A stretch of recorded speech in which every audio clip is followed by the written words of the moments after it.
From the high desert and the great American Southwest, I bid you good evening, good afternoon, good morning, wherever you may be across all 24 time zones served by this program around the world. In other words, how you doing?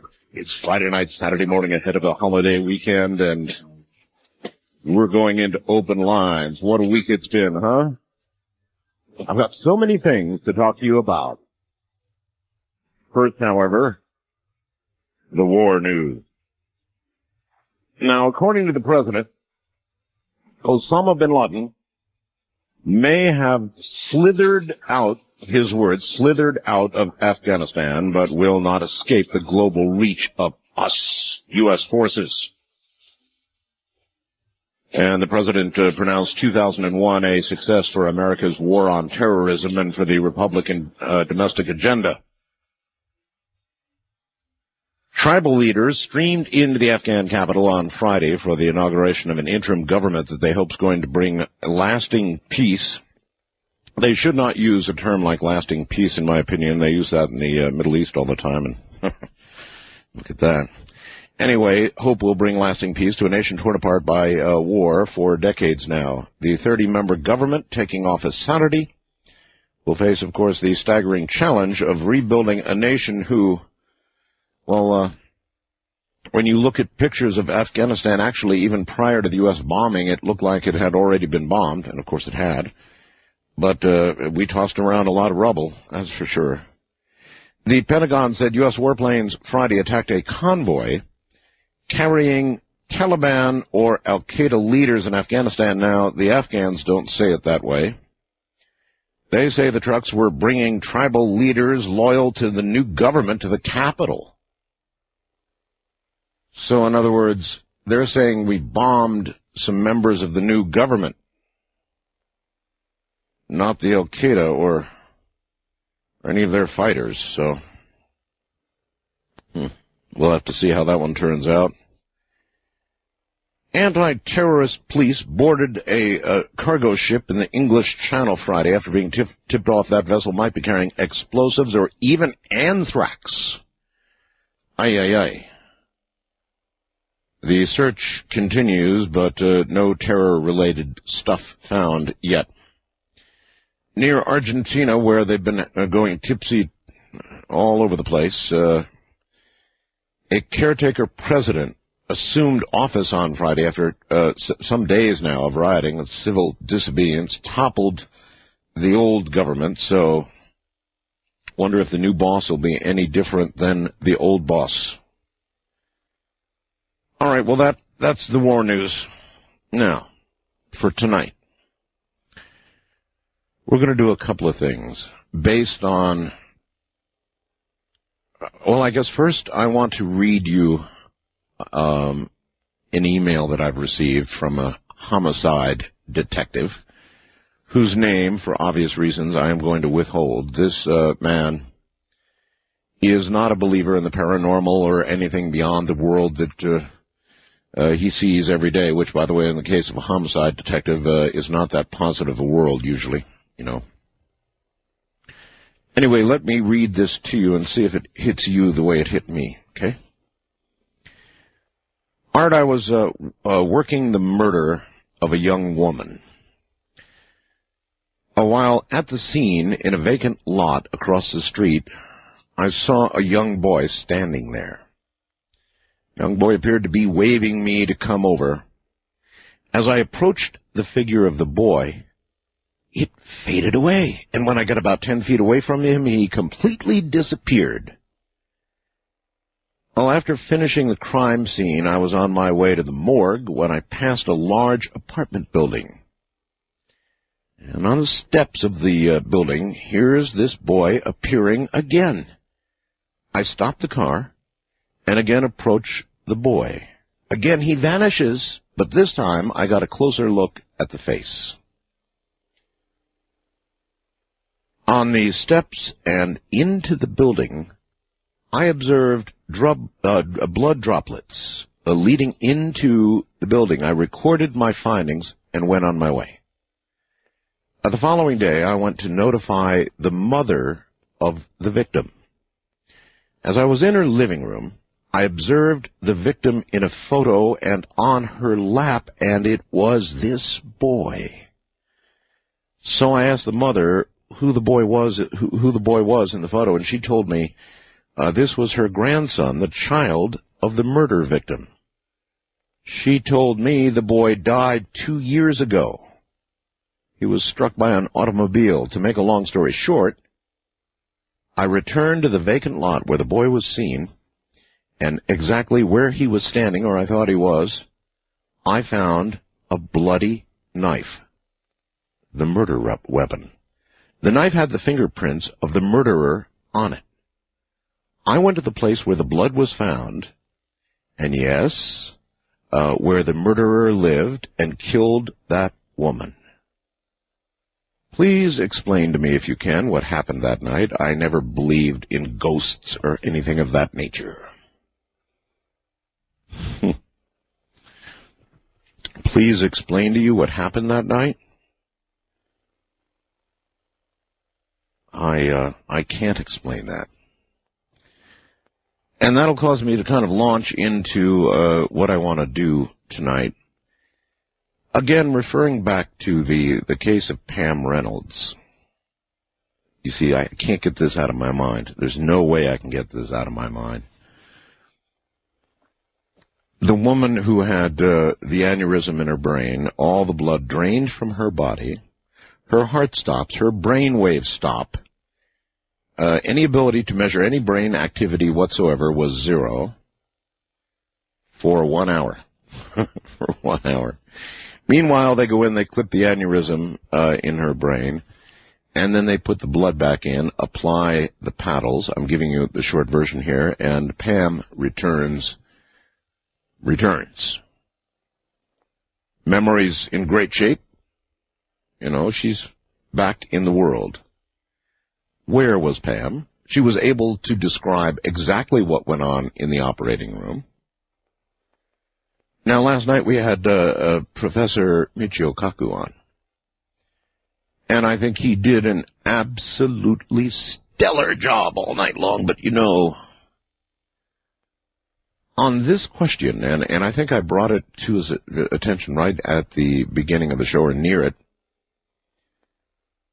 I thought it was an unscientific answer that he gave. And I should have argued this with him last night, but what he said was, well, Art, it would have to be that Pam's brain, at a level they could not measure, continued to function. Some little tiny neuron activity taking place that they could not measure. Well, you know, that's not a scientific answer. That's a guess. That's a guess, and that's fine. Dr. Kaku is certainly welcome to guess about what might be the case. You know, in an effort to try and explain this, he's a pretty hardcore scientist, and so I understand, you know, the leap to try and explain it, but it is not a scientific answer. And I think as scientific answer is demanded, he did go on to say that he certainly would be in favor of some modern research into the nature of death, because we've got studies that, say, are 100 years old that show some pretty spectacular things, people losing weight at the moment of death and all that sort of thing. It's not exactly going to be politically correct to try and get somebody who's dying up on a scale. You know, it's just, you don't do that today. They could do it then. So, I think that tonight we'll do two things, along with just general open lines, all right? My normally first-time caller line is now going to be restricted to one category of calls. Either those who have had a incredible, well, okay, let me define it this way. It's restricted to anybody who has actually experienced clinical death. Hear me now. Clinical death. Cessation of heartbeat, cessation of brain waves, dead.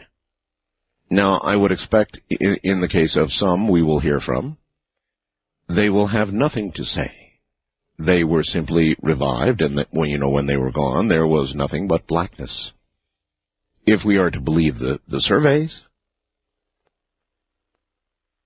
or in other cases, if we are to believe the surveys, we're going to hear from people who were able to watch those trying to resuscitate them, the efforts going on, and all the rest of it, and describe in intimate detail what happened, as well as many of them going to a tunnel, light, whatever it is that everybody says, and the stories are remarkably consistent, by the way, about the tunnel of light and the relatives and all the rest of it. It may be that you could argue that socially we have so integrated this story of near death into society that it is simply people's expectations being fulfilled at the moment of death, with those neurons still going to sputter, sputter, sputter. But I don't buy that. And then on any other line, only those who have actually experienced clinical death, actual clinical death. And that means somebody was there to actually determine that you had passed away, that you were dead. Hold a line open for only that. Now, I'll screen those calls, so if that's not what you're calling about, do not call that number. Actual clinical death. Now, on my other lines, you're welcome to call in on any subject at all. However, while I am not officially calling this a ghost-to-ghost program, I would welcome ghost stories, and particularly any stories of this sort of phenomena from police officers.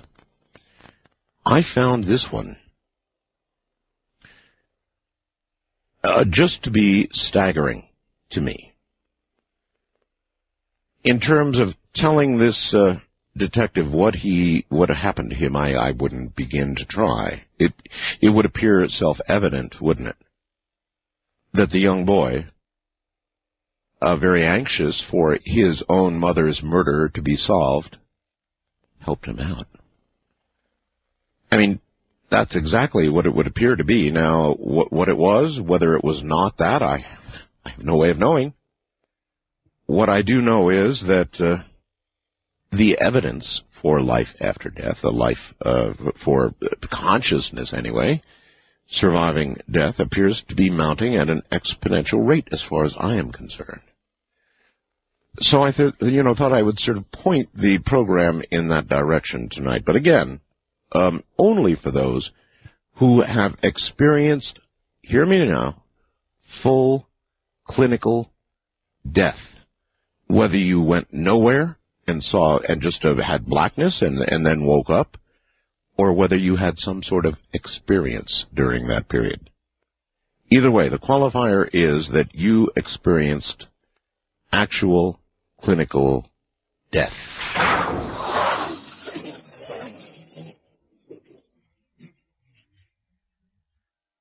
The following I also hold to be self-evident. And as a truth, it is simply self-evident. What I'm talking about it's our women. Now, whatever men are meant to understand on the globe, women, they're not in the mix. We will more easily understand the nature of death and the other side, in my opinion, than women. But the following are just, it's all self-evident. When a woman says the following, here's what it really means. When she says, fine, this is the word we use at the end of any argument that we feel we are right about, but need to shut you up about. Never use fine to describe how a woman looks. This will cause you to have one of those arguments. So that defines the word fine. And then 5 minutes. 5 minutes. This actually is a half hour. It is equivalent to the 5 minutes that your football game is going to last before you take out the trash. So it's an even trade. when she says nothing. This means something, and you should be on your toes. Nothing is usually used to describe the feeling that a woman has of wanting to turn you inside out, upside down, backwards. Nothing usually signifies an argument that will last 5 minutes and end with a huffy, fine. Now there's go ahead. Go ahead. With raised eyebrows, this is a dare. One that will result in my getting upset over nothing and will end with the word fine. Go ahead. Now with normal eyebrows. This means I give up. Do what you want because I don't care. You will get a raised eyebrow. Go ahead in just a few minutes, followed by nothing and then fine. And she'll talk to you in about 5 minutes when she cools off. Loud sigh. Well, this is not actually a word, but is still often a verbal statement very misunderstood by all men. A loud sigh means she thinks you are an idiot at the moment and wonders why she's wasting her time standing here arguing with you over nothing. Soft sigh. Again, not a word, but a verbal statement. Soft sighs are one of the few things that some men actually understand. She is content. Your best bet is to not move nor breathe. She will stay content. Oh! This exclamation, followed by any statement, is trouble. Example, oh, let me get that. Or, oh, I talked to him about what you were doing last night. If she says oh before a statement, run.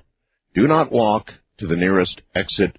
She will tell you that she is fine when she is done tossing your clothes out the window, but don't expect her to talk to you for at least 2 days after that. Oh, as the lead to a sentence, usually signifies that you are caught in a lie. Do not try to lie more to get out of it, or you will get raised eyebrows and go ahead, followed by acts so unspeakable that we cannot bring ourselves to write about them. That's okay. This is one of the most dangerous statements that any woman can say to any man. That's okay means that she wants to think long and hard before paying you retributions for whatever it is that you've done. That's okay is often used with the word fine and used in conjunction with a raised eyebrow, go ahead. At some point in the near future, when she has plotted and planned, you are going to be in big trouble. Then there's please do. This is not a statement, but it's an offer. A young woman is giving you the chance to come up with whatever excuse or reason you have for doing whatever it is you've done. You have a fair chance to tell the truth, so be careful that you shouldn't get it. That's okay. That's please do. Thanks. A woman is indeed thanking you. Do not faint. Just say you are welcome. And then thanks a lot. This is much different from thanks. A woman will say thanks a lot when she's really ticked off at you. It signifies that you have hurt her in some callous way and will be followed perhaps by a loud sigh. Be careful not to ask what's wrong after the loud sigh. Oh, this song. Guess what, folks? Today, I got a message from Nancy Sinatra's manager, and she'd like to come on the program, talk about pop culture of the 60s and the lasting impact of that culture. And, of course, this was part of that, you know. It's such a spine-tingling, back-of-the-hair, standing straight-up kind of song. It's just, boy, I don't know, it's just. Anyway, I'd love to have her on, so it was very nice to hear from her manager and from Nancy Sinatra. They're glad we're playing the song, and I did torture you with that, I know, a bit earlier. There are a couple of other songs she did that are equally eerie that came from the same rough time era. All right, listen to me. Once again, I'm stressing to you, my first-time caller line is restricted to only those who have experienced clinical death and would like to tell us about it, whatever it is that happened, not necessarily those who had the old white light tunnel experience or even the pitchfork guy, or whatever happened. Anybody out there at all who has experienced clinical death. That's for that line only. Then all other lines, I would encourage anybody with a good ghost story to tell it, or open lines, so whatever you would like to talk about. That's exactly what lies ahead.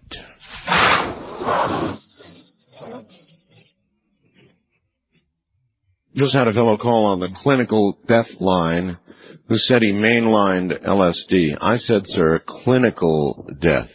And I guess he didn't understand. I didn't mean loose version of brain death.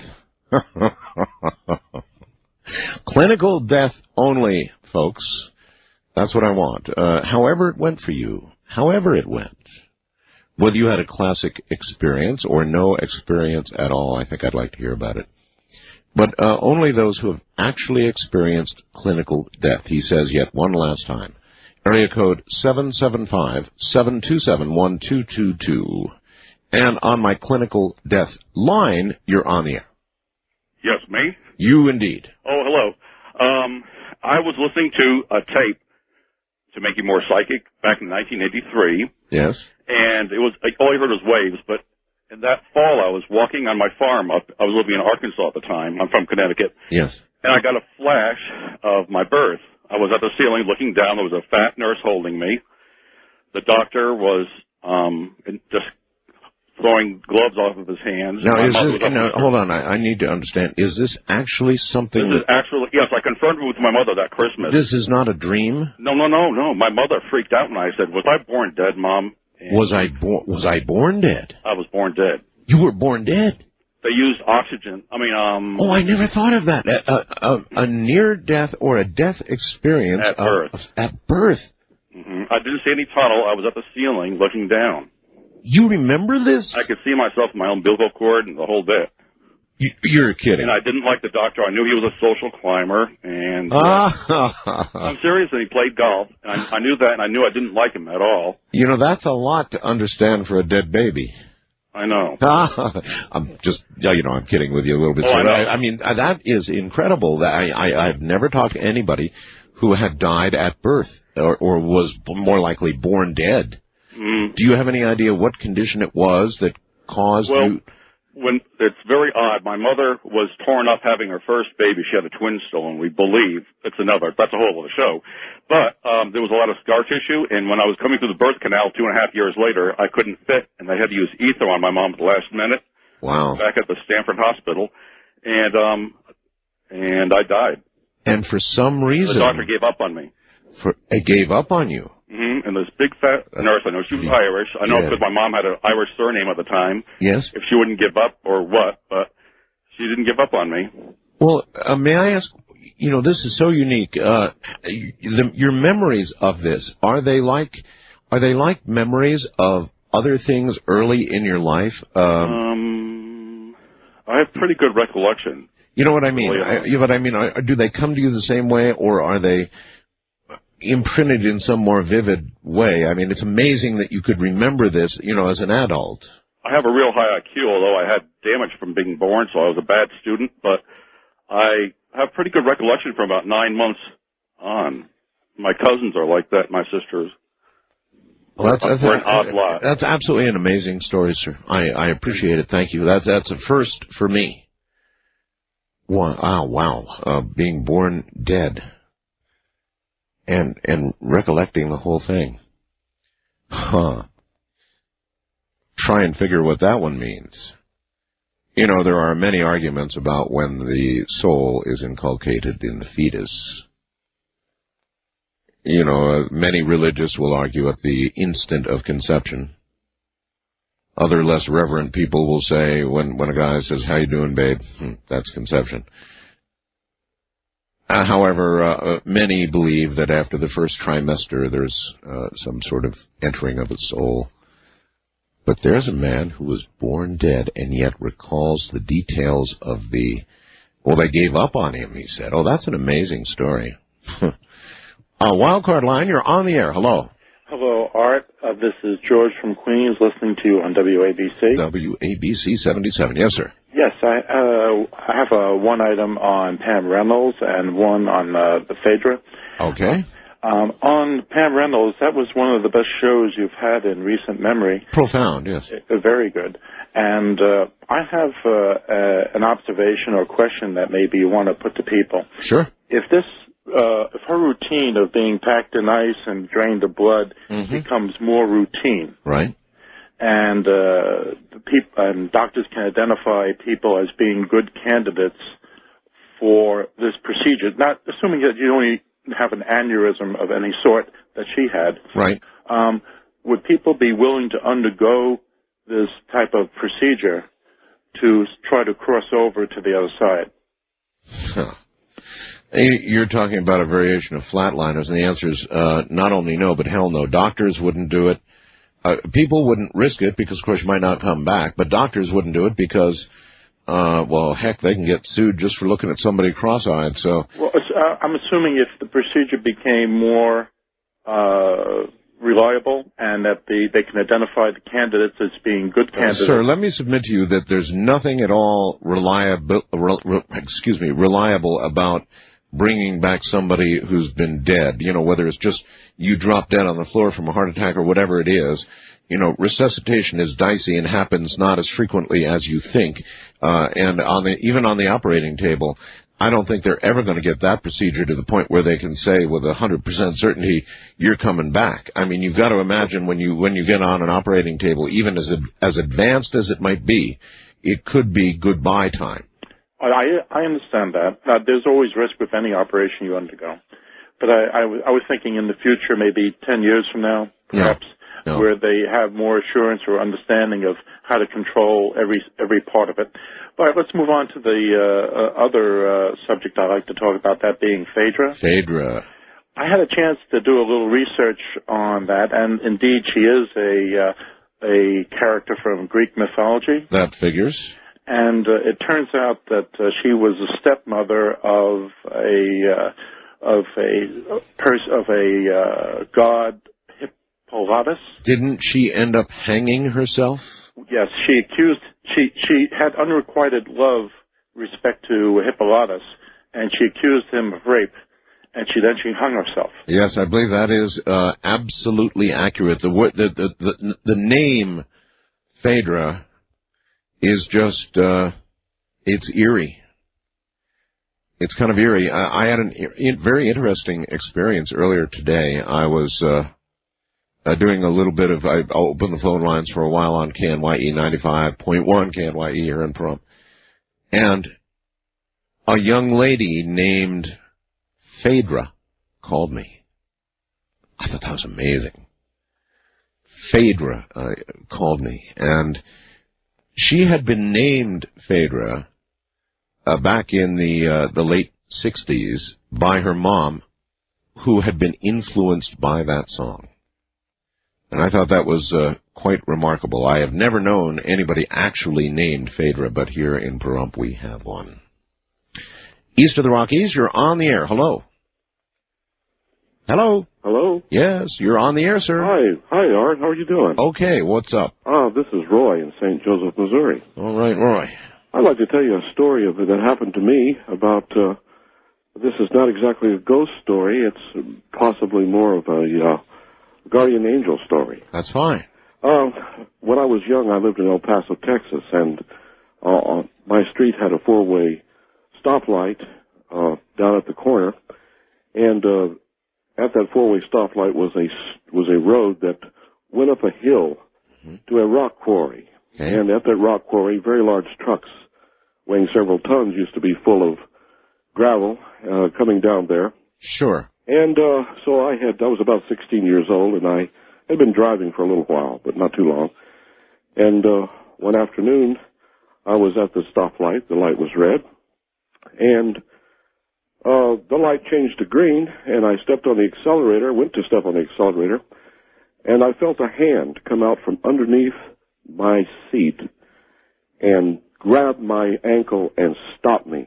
I mean, it was so strong. You mean it stopped your foot from going to the... It stopped my foot from hitting that accelerator. And you know what? 2 seconds later, a large gravel truck full, weighing tons, whose brakes had gone out, went right through that red light. Oh, good Lord. And, I'm telling you, I'm 16 years old. I never thought much about spiritual things or anything like that, Didn't necessarily believe in anything, ghosts or anything like that. How old are you now? Well, I'm 59 right now. 59. This is a long time ago. Yeah. When you think back to that, is it clear? It's very clear. Huh. It's very clear that this was a protection. It was a materialization of a spirit. It was so strong that, I immediately put the car in park, and I expected to see someone in the back seat. Yeah. With their hands reaching underneath the driver's seat. Wow, wow. It was that strong. And I tell you what, I believe that was a guardian of destiny for my life. And, I have no problem believing in the materialization of spirits, believe me. Must be you're here for some special reason. Yeah. You think I should find out what it is before I die? Well, I think we'll all try to work on that one. Yeah. All right, my friend, thank you. All right, yeah. Oh, that's an incredible story. Now that I think back on it, and I know there'll be a million 16-year-olds who will hate my guts for this, but I'm not so sure 16-year-olds ought to be able to drive. I remember when I was 16, and I don't know for the life of me how insurance companies, even at the rates they charge, can insure 16-year-olds. There's no absolute in this world, of course, but as a general rule, 16-year-olds, I don't know, they just, when you give them that license, you're counting down the seconds until the first car wreck. And there's going to be a first car wreck. Almost inevitably, there's going to be a car wreck. Usually not life-threatening, but generally pretty metal-twisting. And it's just going to happen. That's all there is to it. They don't think to look both ways. There is some maturity that, of course, maybe everybody just has to go through that to eventually get to be a good driver. I don't know. I just know that I remember myself at 16, and if I was an insurance company, I'd say, hey, forget it. We'll insure the older ones. West of the Rockies, you're on the air. Good morning. Good morning. Hi. Hi. First of all, I actually just wanted to see if there was anybody out there who actually has done what they did in the movie Flatliners, even though it's illegal and hospitals probably don't do it and stuff. But And second of all, I wanted to know if you ever read this book, Many Masters, Many Lives, by Dr. Brian Weiss. I'm certainly familiar with it, and I've interviewed Dr. Weiss. Oh, okay. So, well, I just thought that was an interesting book that talked about, like, the different planes and stuff. Well, look, let's boil this down to a simple question for you. Mm-hmm. If you had a doctor that you trusted, and a group of nurses, maybe even several doctors, and they were offering you the opportunity to experience clinical death. Here you are. What's your name? Ben. Ben. I'm in Los Angeles. Right, Ben.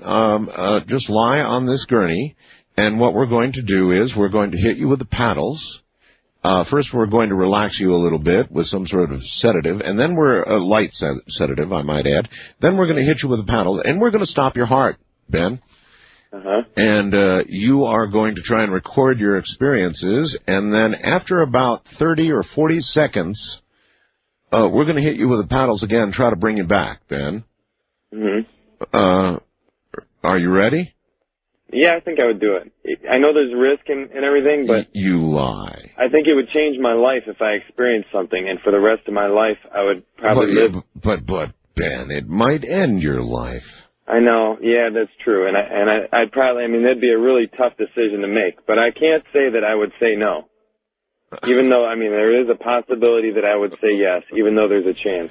There's no way I'd do that. Thanks, Ben. No way. I wouldn't do it. No, it's not worth the risk. Now, you could talk to a paramedic.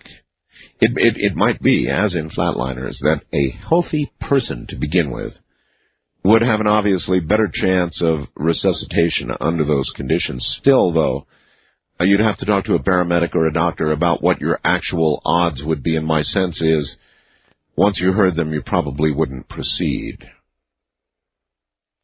And then, just in case there is an other side, right? I don't think it would be good to stroll up to the Pearlies and have to explain that you're there because of an experiment you decided to try. Probably not a good idea. And what manner of tragic death did you, sir or madame, experience? Well, I just wanted to see what death was like. Think you're going to get through the door on that one? Probably not. On my clinical death line, you're on the air. Hello, Art. This is Mike from Texas. Yes, Mike. And you had... did you experience clinical death, Mike? Yeah, I flatlined as far as brainwave, respiration, and the cardiac. Why? What happened to you? I had a very bad case of meningococcal meningitis. That's bad, all right. And you were gone for how long? Just a couple of seconds. Couple of seconds. And do you have any recollection of what happened to you during that couple of seconds? Yes, I'll be very brief. I had a hallucination that I was driving down a long stretch of Highway 80 between Arlington and Fort Worth, Texas, and that there were like street lights, but it wasn't like going through a tunnel of lights.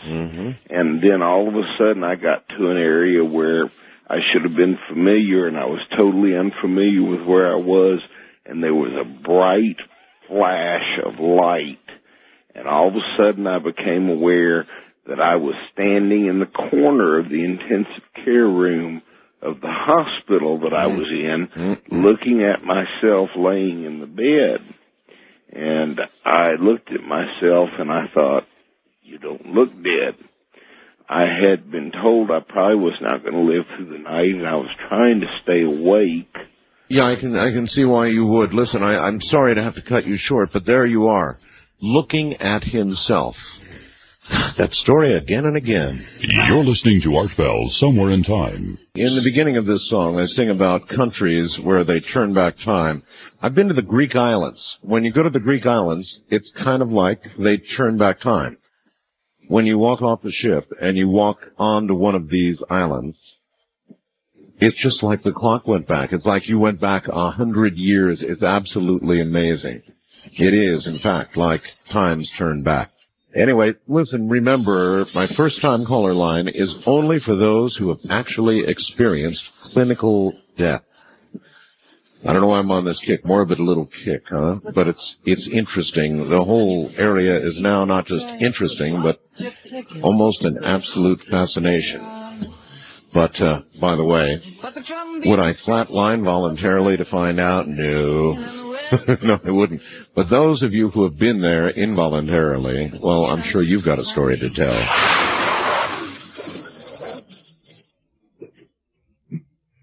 All right, back into the night we go. And on my clinical death line, you're on the air. Hello.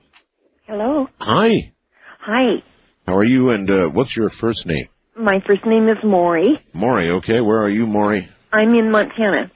Montana, okay. What happened to you? Is this Art Bell? Well, I'm sure. so thrilled. I'm the only... I'm just so thrilled. Oh, thank you. Well, I had a pulmonary embolism. Oh, bro. And blood clot went to my heart and lung. Of course, I didn't know it then, but I was clinically dead. Yeah, that's usually fatal, isn't it? Yeah. An embolism, and so your heart stopped. Yes, it stopped. I was dead, and I was up. What I remember was I was in ER. I wasn't when it happened. Well, let's go back. Where did this happen? Oh, I had gone to the hospital because I wasn't feeling well. They did a test, run from blood and things, and found out that my blood was too thick, so they put me in medical. And they were administering stuff into my veins. Gotcha. Probably blood thinners, the biggest of which is Coumadin. It's really something. Yeah. But they give you blood thinners, yes. Yeah. Well, I couldn't breathe, and I remember saying, am I going to die? And the next thing, I woke up in ER after dying. And Did they tell you how long you had been gone? Ever? No, just my records. They say clinically dead. Clinically dead, yeah. Uh-huh. And what I remember was I was up on the ceiling in the ER room looking down at the doctor who was above me working on me, and there was 2 nurses at the foot of my bed, and one of them took her stethoscope and she put it on my foot or on my feet. Right. And she said, "I'm afraid, doctor, we've lost her."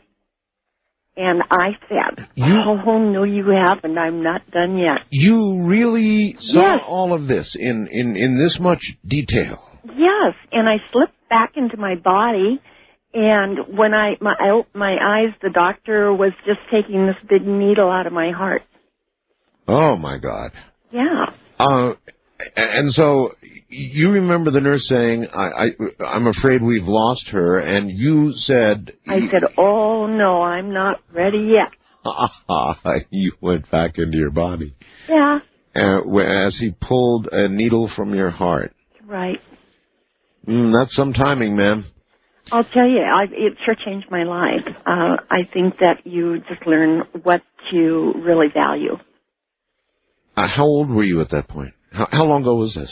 Oh, this was 1987. 87. Uh-huh.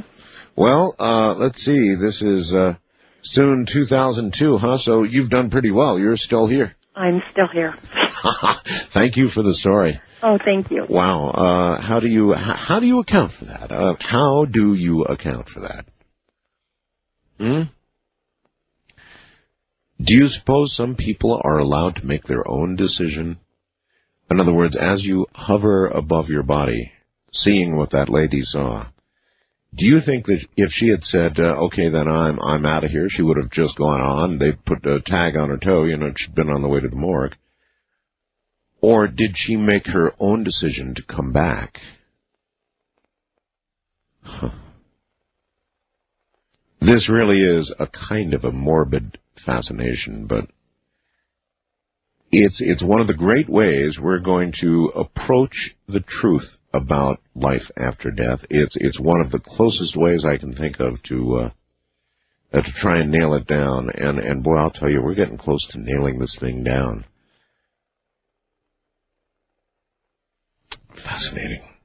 Wildcard line, you're on the air. Hello. Hello. Hi. Art? Yes.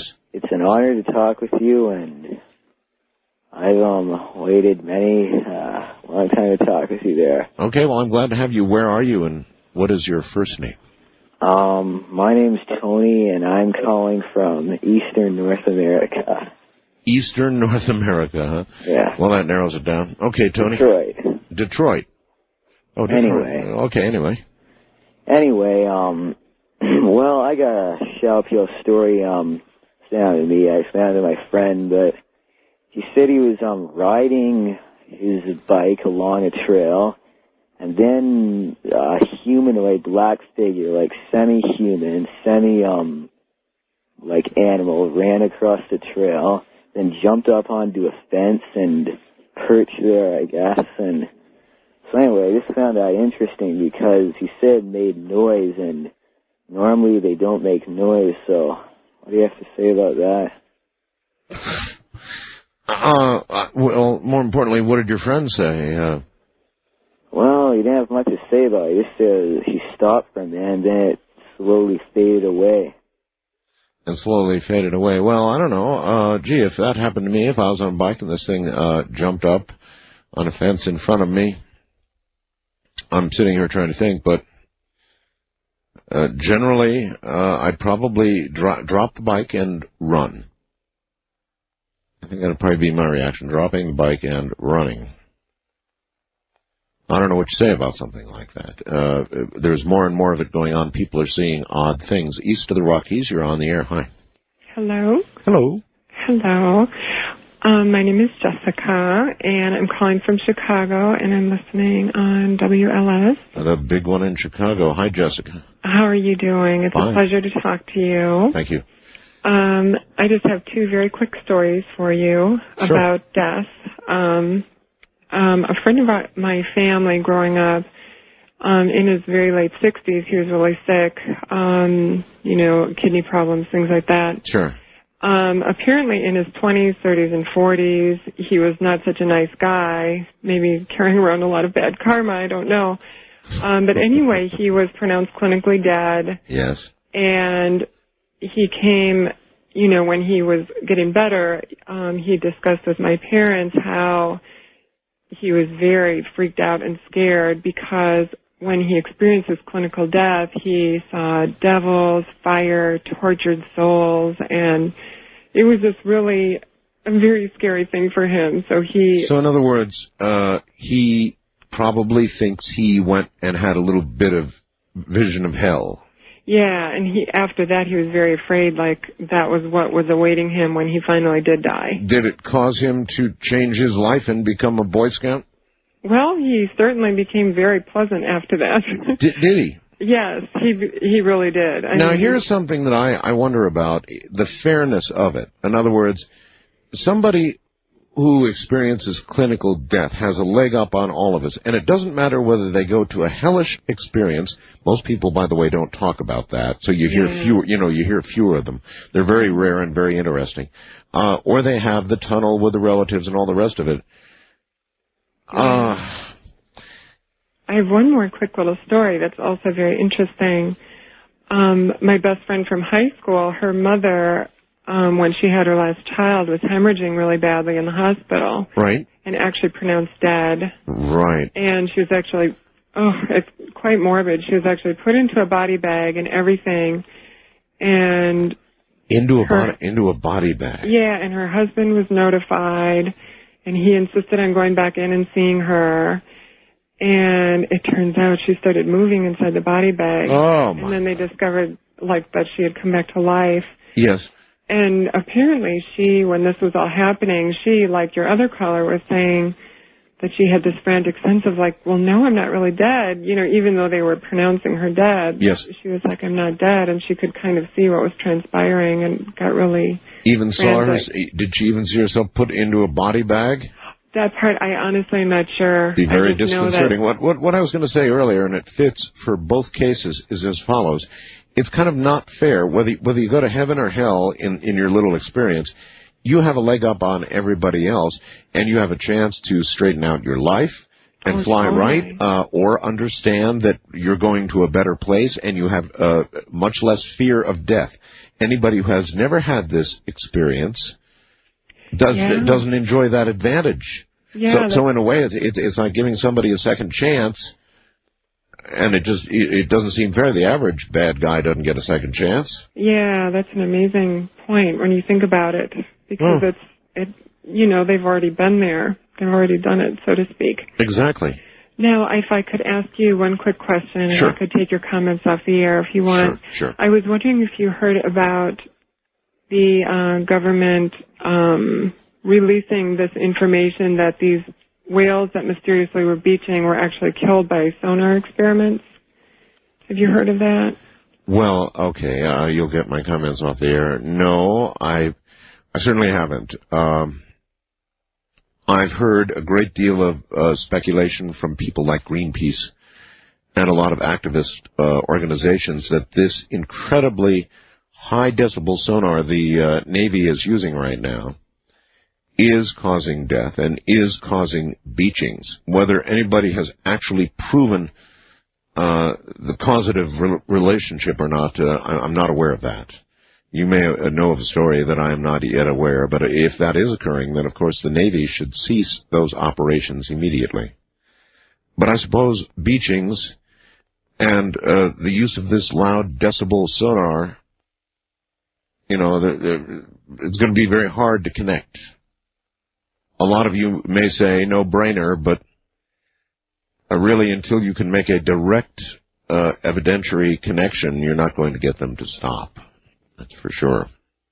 West of the Rockies, you're on the air. Hello. Good morning, Art. This is Thomas in Mesa, Arizona, 550 KFYI. Yes, sir. Welcome to the program. Well, I've had a near-death experience in my life, if that counts against the topic tonight. Well, on this line, anything goes, so be my guest. Well, sir, it was about 92, maybe 1993.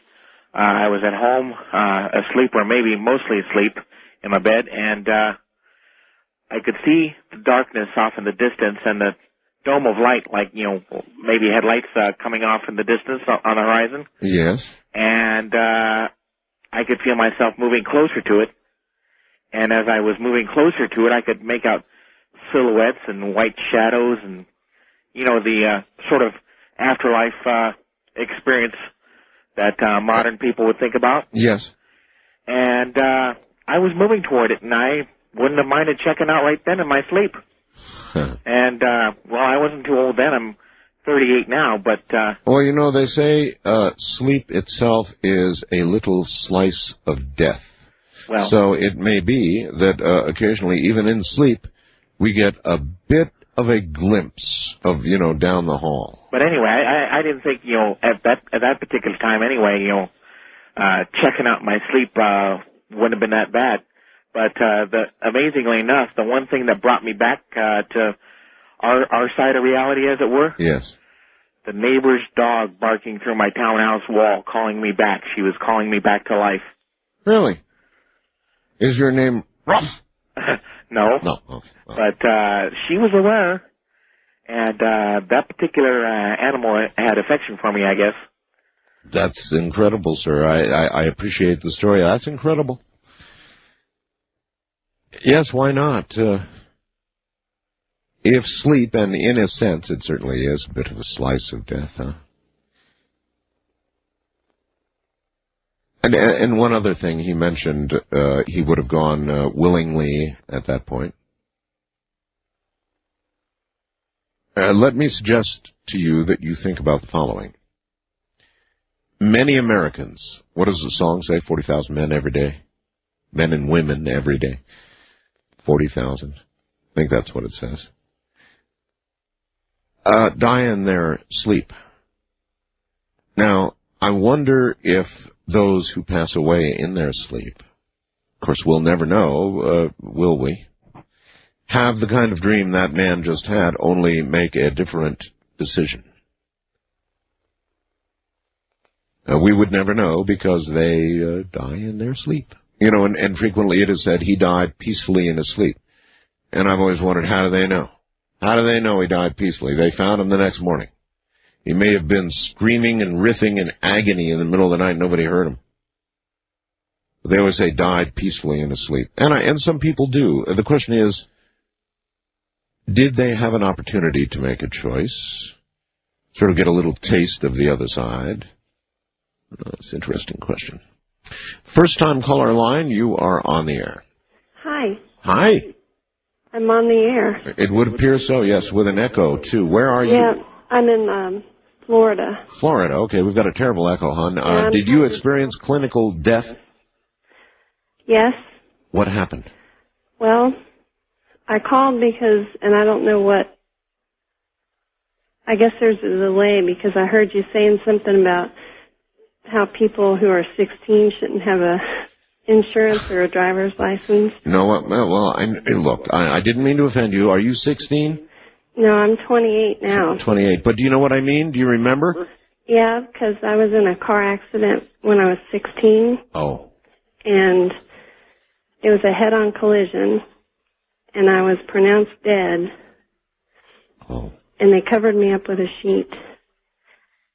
And one of the paramedics looked over, I don't know how long, what amount of time had passed, but they saw my chest moving up and down. Wow. And now, okay. During this period of time, is there any memory whatsoever? Do you have any memory of what happened? no, and this is going to be hard to explain because, it's been 12 years that I've been going over it in my head, and I haven't told too many people. All right, listen, I'm coming up to a break. I don't want to interrupt your story. Are you able to hang on the line? Yeah. All right, then I'm going to hold you over. Stay right where you are. And I guess we're about to hear a story that not many people have heard. Clinically dead on the side of the road. Morning. I'm Art Bell. Oh, now this is serious. I'm getting confirmation all over the place. Brent in Memphis, Karen in L.A., and a million others are saying The whale problem, indeed, it seems the Navy did discern the causal death of whales, sonar-caused trauma. So apparently some whales that beached and killed themselves, the Navy now has concluded, did that because of their sonar. Huh. They're going to have to rethink that policy very quickly and not make such a decision ever again. Well, they were warned. They surely were warned by an awful lot of people, including the Greenpeace folks, that this was going to happen. And I have this really strong feeling that we ought not be killing whales. Probably a very bad idea. Remember the Star Trek episode, right? Killing whales, not good. Okay, you're back on the air again with that horrible echo. So you go ahead with your story, please, and tell us what happened. I'm on a portable phone. That's okay. We'll live with it. Okay. Well, I was in a 67 Volkswagen Beetle, and I got hit by like a Lincoln Continental as I was making a turn, and I can't remember exactly if, I guess the car stalled. It had been doing that. I didn't have like what I would call like an outgassing where you see a light or anything like that. And I don't have any visible memories of being dead. Mm-hmm. But I kind of describe it to the people I've described it to as I kind of still had my foot in the door as far as being in touch with my body, but I was totally somewhere else. You were totally somewhere else, but you had your foot in the door of reality, so you just barely sort of were hanging on to what was here on Earth. I was still kind of in my body. I was in a coma for about a month or a month and a half. Oh, my. So, and while I was in the hospital, my mom said that, and she was there with me the whole time, day and night. Okay, then let me ask you this, and I've always wanted to ask this of somebody who's been in a coma for a long time. If you're in a coma for a month, I'm sure your mom was there and talking to you. Doctors today even advise that talking to people in comas may be a good idea because sometimes they do hear it. Do you remember anything at all?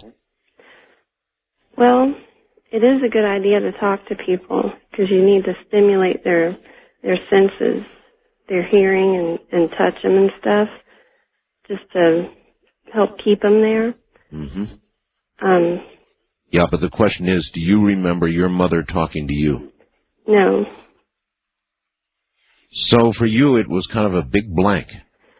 Well, it was a big blank, but I came back with a feeling that I had been somewhere and experienced, like, say, a life's worth of experience. All right. Thank you so much for your call. In other words, maybe you were not meant to remember it. Maybe it was a very great deal in that period of time in 30 days in a coma. You could have had a lifetime of experience because the time there is not necessarily, it doesn't necessarily equate with the time here in any way whatsoever. No relevance at all. So it may be you had another lifetime during that period. Very interesting. Very interesting. Wildcard line, you're on the air. Hi. Hi. Yeah, I've never had any out-of-body experiences. Yes, sir?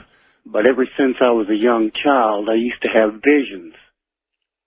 And some of the visions were very scary. One time I envisioned 6 tornadoes around a great big tornado. Huh. And I went around telling my friends for 2 weeks straight. Yeah. And everybody says, "You're crazy. You're nuts, man. Quit talking about the tornadoes." And? 2 weeks from the day that I predicted it would hit, it devastated the town that I live in. Where was that? It's in Sedalia, Missouri.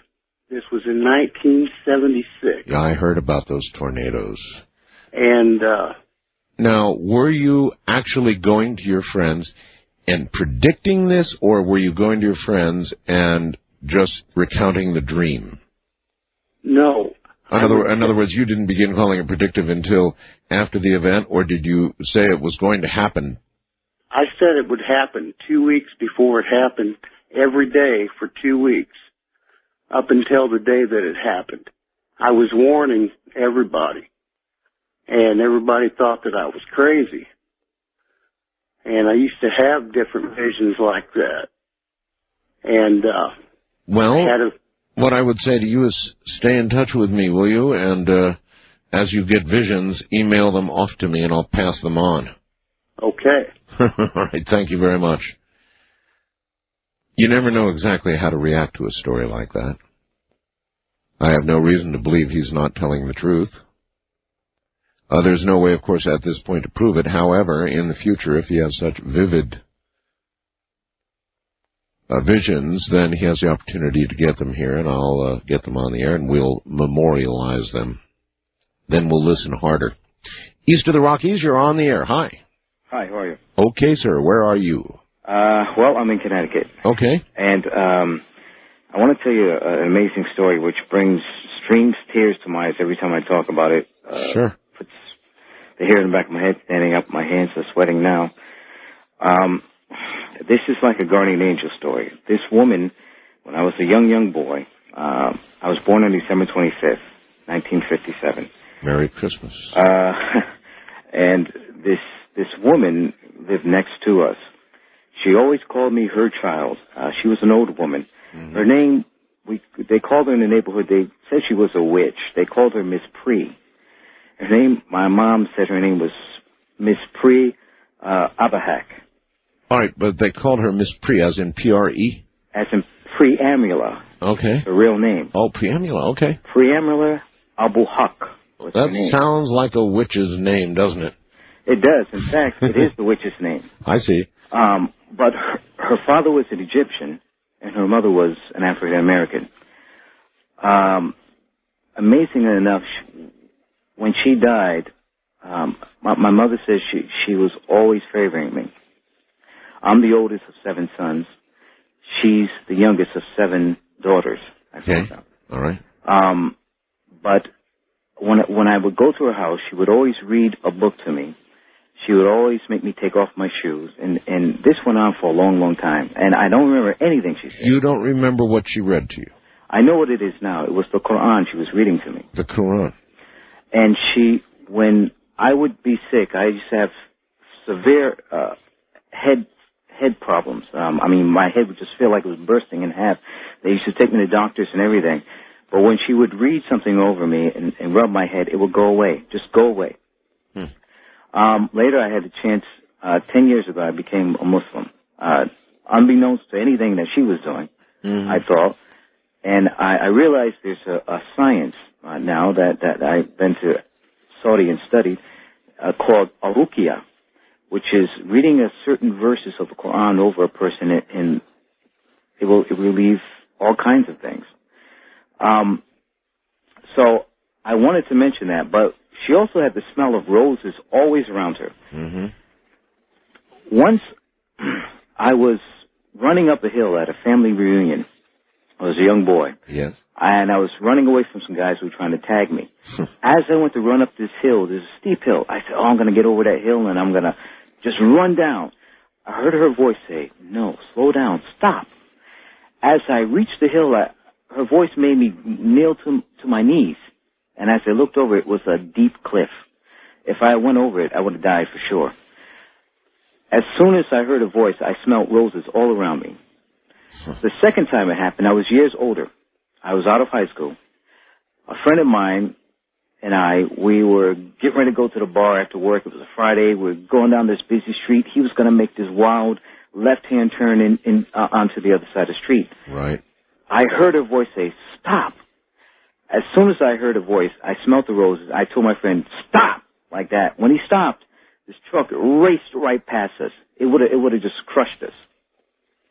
This, to make the long story, it had happened several other times. Well, she obviously is watching over you. I hope so, but I also wanted to mention this. No, I have no question about it. She's watching over you, that's all. I also wanted to mention this. This is something that I think everyone should take notice of, about Osama bin Laden and about Muammar Omar.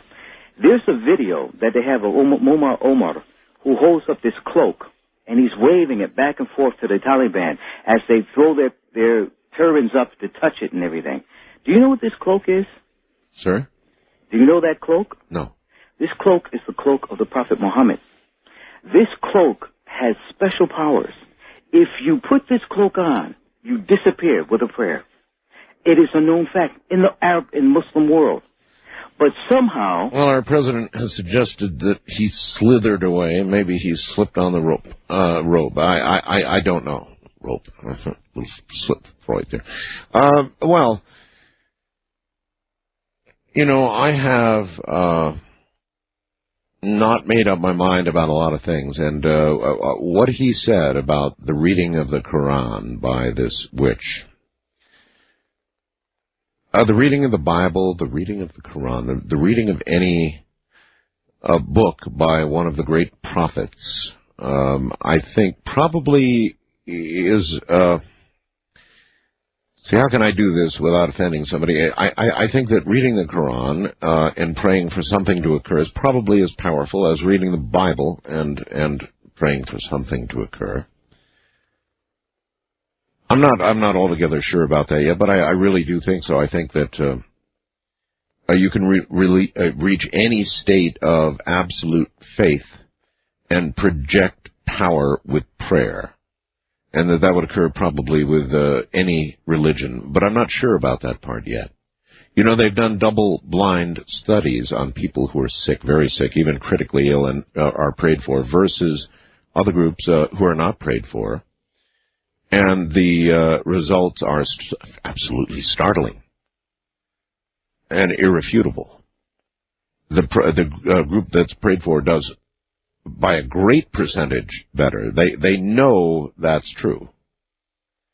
And I would suspect it would be true of any religion that we know about, with a group praying to whoever their God is. But I don't know all that for sure. West of the Rockies, you're on the air. Hi. Hi, Art? Yes, hi. I've got ghost activity in my house tonight. You have ghost activity now? Not for about the last half hour, but up until about a half an hour ago, yeah. Oh my, where are you? I'm in northern New Mexico. Northern New Mexico. And kind of an enchanted place anyway, huh? Yeah. Are you in an old house, or Yeah. what's the deal? The house was built back in the 50s by the government as a chicken coop. You're living in an old chicken coop? Well, that's what it was. That's not what it is anymore, but that was its original purpose. Really? There's a lot of that in northern New Mexico. And what has begun to happen to you, and when did it begin to happen? Oh, I'm so glad that you ask it that way. I've had stuff happen since I first moved here, but I live alone. Which was how long ago? It's been 2 years. You live alone? Yeah, I live alone. Invitation to trouble right away. Young lady living alone in northern rural New Mexico. Okay. I have 3 dogs. And, I've never felt unsafe. Well, I mean, what began to happen? Well, I guess the first thing that I noticed was, about a year ago, we got a bunch of photos back from the photo lab, and they were filled with those orb things. Oh, the orb things, yes. Hundreds and hundreds and hundreds of them. Mm-hmm. I mean, some of the pictures you can't even see, and I had tried to dismiss it in all kinds of ways, and then I started seeing the orb pictures on your site, and I thought, okay, I'm not nuts. This is really something that's happening out there. Oh, it really is. Yes, it is. And so that was the first of it. Let me tell you what happened tonight, because a lot of what happened tonight has just sort of gone on. Yeah, go ahead. About 3 hours ago, I was working at the computer, and it sounded like a freight train was coming through my house. The windows were shaking, and the wind's been blowing today, so I thought, oh, God, are we having a tornado or something? Right. And I looked out the window, and the winds had calmed, and the dogs were going nuts. And I had something like this happen before, and it centered, I use wood heat, is my main heat source, and it centered in the chimney when it finally rattled all of the windows in the house, and it ended up coming down the chimney and dispersing in my fireplace. Just the sound. Holy smokes. Yeah, it was creepy. So tonight it sounds like a freight train comes running through the house, and the dogs are freaking out, and I thought, well, maybe the wind died down right after it did that, so I blew it off. Yeah.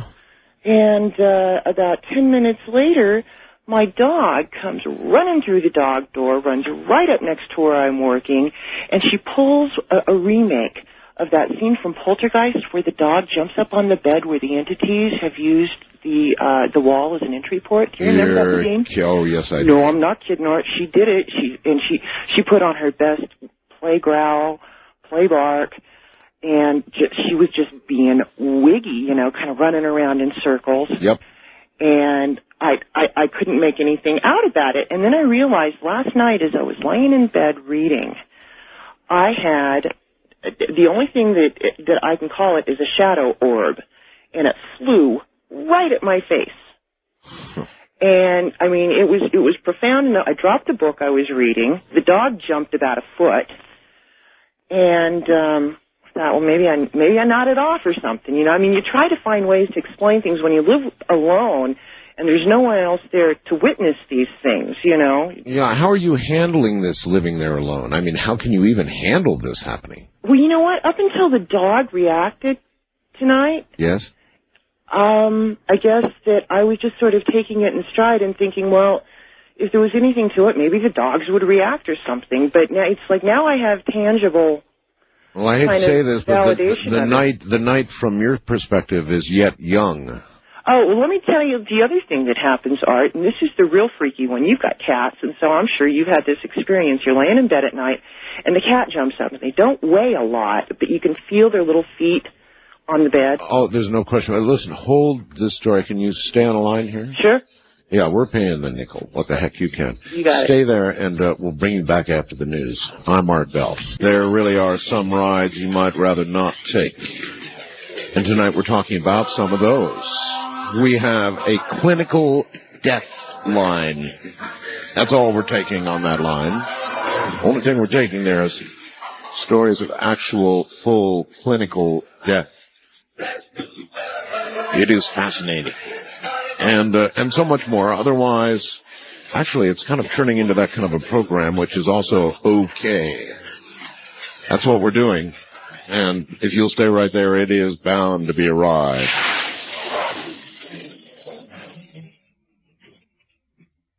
Well, all right. She hung on all this time. Please proceed, hon.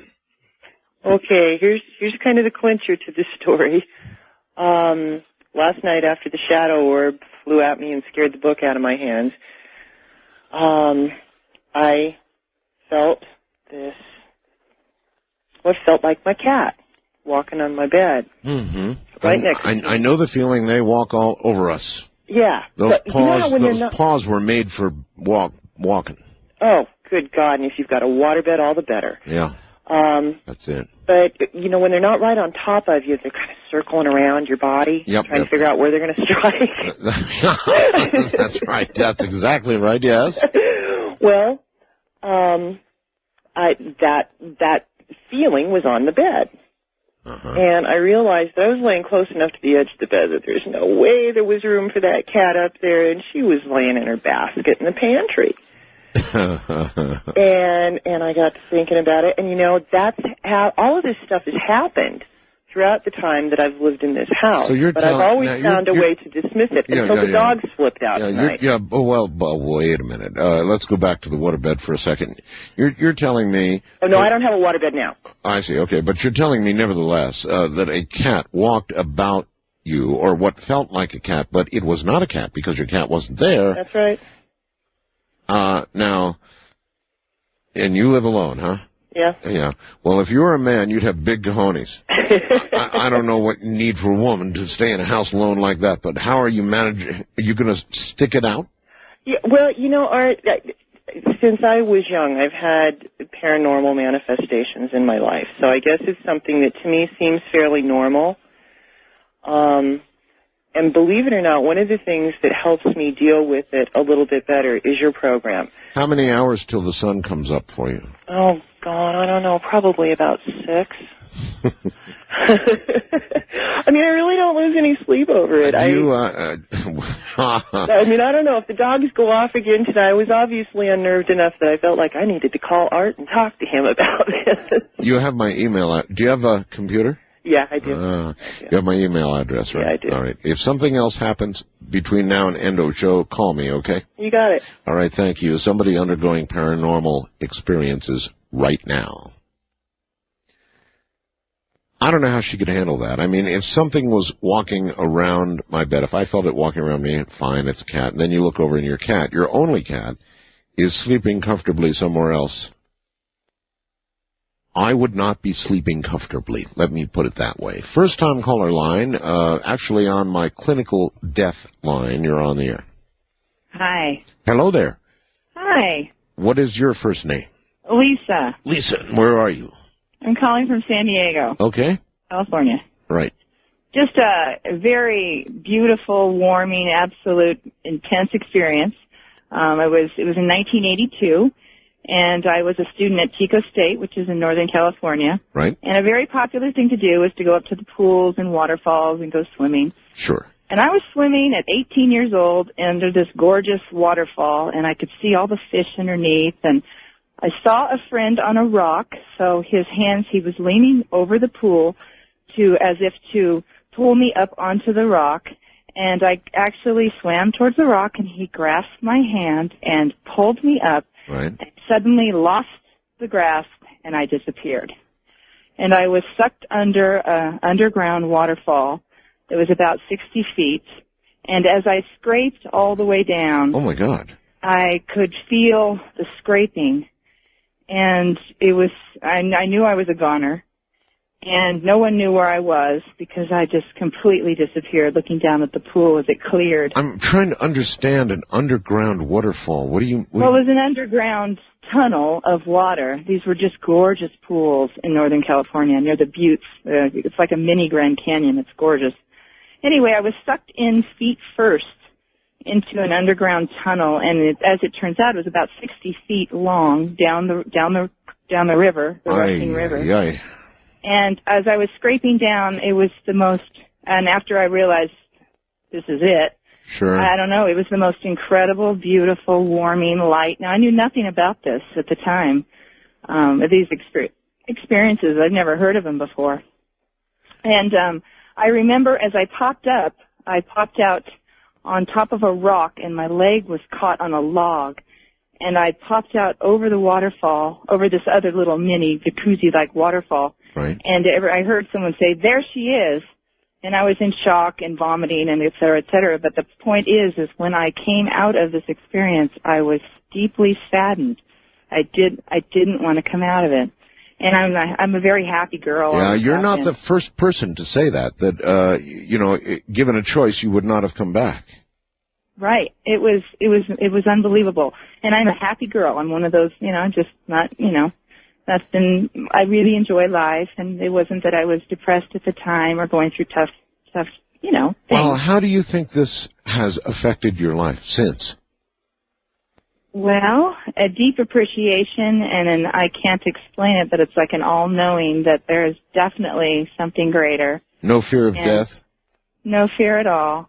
No, and it's made me want to accomplish really something, I think we all go through life wanting to make that big difference. Sure. It was just quite incredible. I guess that's the difference of those callers I've heard, is that I did not want to come back. I wonder how long it took you. Did they tell you from the time you went under until they found you? So they figured out it was about 60 feet, and as it turned out, after I changed drastically for 2 to 3 months, I got very quiet, and I didn't understand my experience. I was embarrassed. I thought, if I tell people, they'll think I'm weird. And then I went to the library and found case study after case study throughout, the 1600s of these types of experiences. Okay, let me ask. Fascinating. Let me ask again. From the time that you lost the grasp of the person trying to grab you, and you began going into the tunnel until they found you on the other side, how long was that? Do you know? 60 to 70 feet. Oh, how long? No, how long in time? I don't know. They said it was probably, it was about probably a minute. No, 2 minutes, a minute and a half to 2 minutes. Okay. So, because I was scraping down, and I guess where I was going with that is I was very thin at the time, and if I weighed 5 more pounds, I would have gotten stuck in the tunnel and learned later that 3 people had died because they weighed over 130. In that tunnel. And they got stuck and had to be dredged out, yeah. Yeah, that's so incredible. Yeah, it was just an amazing experience, but did not want to come back. Well, I wouldn't be threading that needle myself. I appreciate the call. Okay, I love your show. Right, thank you so much. There you are. She didn't want to come back. Now, that's interesting because earlier I was speculating about a choice, whether some of us get to make a choice. And she apparently did not, or if she'd been able to, would have stayed. So maybe it's not, maybe only a little, and maybe only sometimes is the choice in our grasp. Maybe other times there is destiny. Wildcard line, you're on the air. Hi. Hi, I'm calling from Albuquerque, listening to you on KKOB. Yes, ma'am. Yeah. What I wanted to tell you, I listened to your show last night, and I was very intrigued also by the mention of the Pam Reynolds story that you aired last week. I can't let go of it. Yeah. I just wanted to let you know, to undergo a procedure like that, she'd have to be anesthetized. So that's going to decrease her blood flow. Right. It's also going to suppress her neurotransmission. Right. But she had a profound hypothermia. And even with just a few degrees of hypothermia, you can inhibit neurotransmission in the brain. Right. And she had profound hypothermia. Profound indeed, yes. And she was on what I assume is cardiopulmonary bypass with low blood pressure. I'm not sure that her body was completely drained of the blood. Well, they said completely drained. Actually, completely drained. It was the only way apparently to get the bulge of the aneurysm to recede. So they said they actually took all the blood out. I mean, this is not amazing. Yeah, it's amazing, right? So that means there was nothing pumping any oxygen whatsoever to the brain. 0 oxygen. Okay. Then you've got to get that doctor on there because she wouldn't even have any oxygen for basal metabolism of the neural cells. Thank you. There wouldn't be any neurotransmitters going. Thank you. This was not a hallucination. I'm with you all the way. I mean, this is incredible information. I know, and we are scheduling the doctor on, who I am told will back up her story, and that means her story of exactly what occurred during the linear hour that she was dead, of what went on in the operating room, the kind of tools they used and what they did, and the whole thing. Mm-hmm. So, yeah, this is a very, very profound story with profound implications, and I'm not done with it yet. Thank you. Okay, thank you. Take care. Not by a long shot am I done with it. It comes closest to answering the question that I've been wanting to answer all my life. There are no doubt other similar cases, and actually, I think that it probably prompted the line that I wanted to do tonight, the stories that you're hearing. I know some people are not going to believe, but that's okay. East of the Rockies, you're on the air. Hi. Hello? I don't know if he is at home. Yes, hello? Going once. Okay. Going right. twice. Are Hello? you? Yes, are you there? I'm east of the Rockies. Yes, indeed you are, dear, and you're also on the air. Oh my goodness! I'm sorry, I'm working. I didn't mean to interrupt your conversation there, but no, I was working. I'm a security officer. Oh, okay. I just wanted to say I'm the one that called last week, and you said to email, but I don't have an address. I mean, or computer to email you concerning when I told you I had been dead for 40-some minutes when I had my son in Germany. Oh, yes. I wasn't trying to put you off or anything. It's just that I don't have a computer, and I've asked around, and I don't know anyone with a computer is all. Or I would have sent you the details, and you could have checked it out. Give me a few details now. Oh, okay. When I died, I went inside myself, and my heart gave out. Well, I was pregnant, and I was in Germany, and my husband was military. He was gone all day. Come 6 o'clock in the morning, I'm having pains, and I held back on the baby until after 6 that night, till he got home. And when he got home, I had to be raced to the hospital, of course. And I should have had the baby at 6 in the morning. Well, it caused me a lot of problems, and my heart gave out. And I died. And I went inside myself in a German Krankenhaus. When I went in there, they had put me in. They don't have birthing like here in the United States. It was like a birthing chair. But I'm trying to figure out what you mean by you went inside yourself. I mean, to me, for example, I'm inside myself now. So No. What do you mean? No, I mean, when I went inside myself, I was like inside where the baby was. Oh. And the baby looked huge. Oh. I was way smaller than the baby. It sounds dumb, but it's true. No. I got you. Okay. And I was helping push my baby down the birth canal. I mean, this is what I was doing in there. Holy mackerel. And my son, after I guess he made it through the birth canal, I popped out and I was like in a place of light. But to me, it appeared like a round ball with no rays or anything, just warmth. It was like a bright yellow sun, but no rays. Is this the period of time when you were clinically dead? Yes. They had tried to revive me over and over, I guess. So you actually pushed out your own child and then came out of yourself, and you were outside your body. At that moment, you were clinically dead. So you had died giving birth. Yes. Whoa. But I didn't know I was dead at the time. What what kind of thoughts did you have? I mean, if you're outside your body and you have conscious thought, you're certainly going to be thinking some, pretty strange thoughts. I mean, I actually wasn't thinking anything at that time. I was just like, I don't know. I was just doing something, but it was without thinking about it. I don't know how to put it. It's like, you're not attached. I just, like, you know how you sit down and eat a dinner? Well, you're not thinking about it, right? And it didn't feel weird? I mean, you didn't recognize what a bizarre situation you were in? No, I didn't even relate to this world anymore. It just was like a natural place for me. It was like that's where I belonged, and I wasn't even thinking of, I had no, like life passing before my eyes. Or, all I knew was I was in this warmth of this orange glow, and it appeared round, but I think it's because your pupils on your eyes are round. That's the only way I know how to explain it. And I just, I wasn't thinking that I'm dead. I wasn't thinking anything. I was just there and enjoying this warmth, and it just felt wonderful. Would you have chosen to remain there if you could have? Yes, because that was perfectly natural to me. It was like that.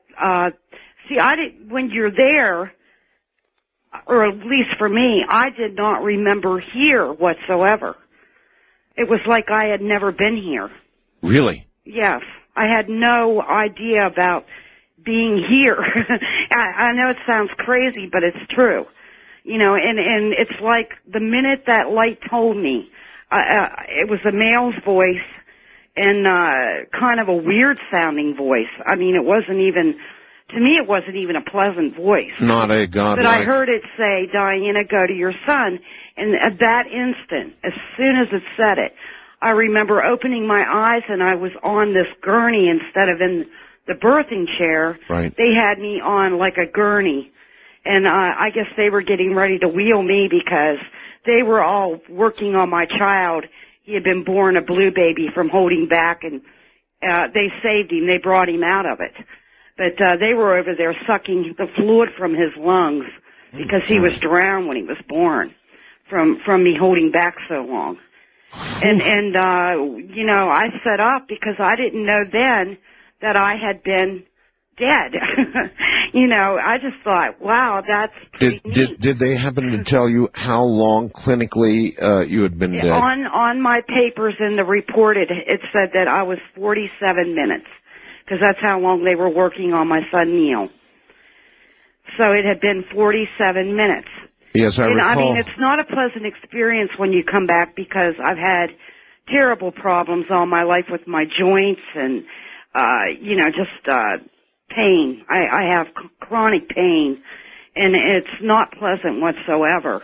But it's all because of that time that I had been deceased. I've got it. All right. Thank you very, very much for your call. That was some story. She was inside herself. She helped push out her child, who was a blue baby. And then she followed her child out and was outside of her body while she was clinically dead. Ay, ay, ay. From the high desert, this is Coast to Coast AM. I'm Art Bell. There's more ahead. Keep it right where you've got it. You know, that's kind of what we do here, run with the night. Chase the shadows. Playing in the shadows. We do that too. It is true, isn't it? More of it coming up in a moment. Don't forget the first-time caller line restricted away to the clinical death line tonight. Boy, it's been a lot of that. I suppose we could call this a Night of the Walking Dead, but it really wouldn't have quite the same spiritual significance, would it? Hey, listen, I'm going to be off Monday and Tuesday, Christmas Eve and Christmas, and on those nights, you're going to have an unusual opportunity. On Monday night, Tuesday, we're going to replay the show from 97 with Bob Lazar and Gene Huff. Bob Lazar is a man who worked at Area 51. He worked on alien craft. And if you have never heard the show, it is dynamic, impressive, truthful sounding. And if you've been wondering what goes on at Area 51, you're not going to want to miss that. That's Monday. Tuesday night, we're going to have Graham Hancock. Going back yet another year to 96. We'll be talking about Egypt, and of course that subject is absolutely ageless, and so if you've never heard Graham, that's going to be an extremely unusual opportunity for you. Hope you all have a good Christmas. On my clinically dead line, you're on the air. Well. Yes. I first just want to let you know that I'm listening to you on this groovy little Bajan that I bought in '99 on your advice. Oh, right. It was a wonderful purchase, and I just wanted to mention that I had lost the hookup to go to house current, so all night I have to crank that rascal. Huh. Well, you know what? It gives you the greatest workout. So I just wanted to let you know that there's two. It's a double use instrument. It is an amazing radio, isn't it? Absolutely amazing. Where are you? Near Yosemite National Park in California. All right, very good. Okay, well, what happened to you? Well, I was in a horrendous horse wreck back in the 1950s. Did you say horse wreck? A horrendous horse mule wreck. The whole herd ran over me after I fell off the front horse. And you were trampled. I certainly was. I was thrashed, and I was in the operating room late at night. They were trying to patch me up, and they were working on my shoulder at the time. They were in there stapling bones together, and this was in the old days when they used ether for anesthesia. Oh, sure. Well, what it amounted to was they put a little mask over your face, and then the person that was administering would just start pouring a few drops of the stuff on the mask. That's correct, yes. There was no way to, really gauge it. So basically, I was just a tiny little sprout. I was maybe 6, 7 years old. And they overdosed me, and they killed me. So You've got a good sense of humor about it now, I guess, after all this time. Well, art has been a great blessing and a privilege, and so, yes, I do have a real good attitude about it. They had a drape over my chest and abdomen. They were working on my shoulder. Well, they had set a lot of instruments and scalpels and things on this drape basically on my chest, and all of a sudden, someone said, we've lost her, and they started scrambling. Here they've got this little tiny tot, and all of a sudden, she's gone, and so they started flinging instruments off of me, trying to get to my chest, and as they were scrambling and flinging, that one of them dropped a scalpel down onto my arm, and it stabbed into my arm, and it was a minor problem in the big scheme of things, but it was an accident. And meanwhile, somebody else... Still, it would have been kind of annoying. I mean, if you were aware in any way, either in or out of your body, and you saw them stab you with a scalpel, it would be, hey. Well, back then, I was so tiny, I had never, of course, heard of a near-death. Back in the 50s, I don't know if it was even discussed much. Well, what happened to you? I mean, what... Well, what happened to me was they started pounding on my chest. Right. And I was looking down, the same old story. I was looking down and watching, and I was thinking, gee, and then I realized, well, that's me down there. I thought, wow. And then I realized there's this presence on my left waiting with me up in the air, 18 or 20 feet, hovering. There I am looking down. Oof. And there is this being. I don't know. I shouldn't say being. I did not turn to my left and look at who was with me, but I was not frightened. The person with me was not threatening. You knew you were in company. I was in company, yeah. Did this entity impart any information to you? No, just waiting patiently. Just waiting. The gist of it was they got me started back up, and they proceeded to put me in a body cast, and I woke up towards the end of the body cast part. I was back in my body. My mother, the next day or so, I was telling her that something happened in there and that they dropped something on me and cut me, and she, I was so small that she, what with the ether and all, she just figured, well, whatever. And the doctor, she had told me later, much later, that the doctor had come out of the operating room and said, well, we had a few problems in there, but everything's okay, and we're hoping that, she's going to do okay with the body cast. I was in the hospital forever and the body cast forever. Well, when they finally took it off, they used the same thing they still use. It's that saw thing that you think is going to cut you in half when they're taking the cast off. That's right. And he said, the doctor told my mother just before he started, he says, I don't know if I told you. He said, but we had a small mishap in there. He said, she was nicked by an instrument, and we just gave her one little suture, and it's fine. Well, they took the body cast off, and I still have that scar on my arm, Art. My God, what a story. What a story. And wow, what a story. All right. Well, listen, thank you. I'd like to just say one thing. Yes. I spoke to a hypnotherapist about the possibility of regression, hypnotic regression. I want to go back, and I want to be in the air with that whatever it was. Then you should try it. I want to turn to my left, and I want to look and see what it was or who it was. I think perhaps maybe the death angel, or maybe the life creator, the life force. Maybe they send messengers to bring you where you're supposed to go. I don't blame you. I do it. I would want to do the exact same thing if that had happened to me. Wow, what a story. So, there was a presence with her waiting. Now, what does that suggest? That it's not all in our hands.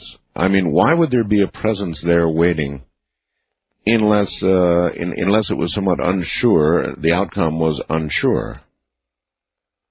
But then again, you would think God or the Creator would know for sure that you're dead meat.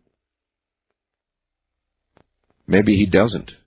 And maybe it's not entirely within the Lord's hands whether you're going to die or return to your body. Maybe it's just not maybe he doesn't wish it to be entirely in his hands.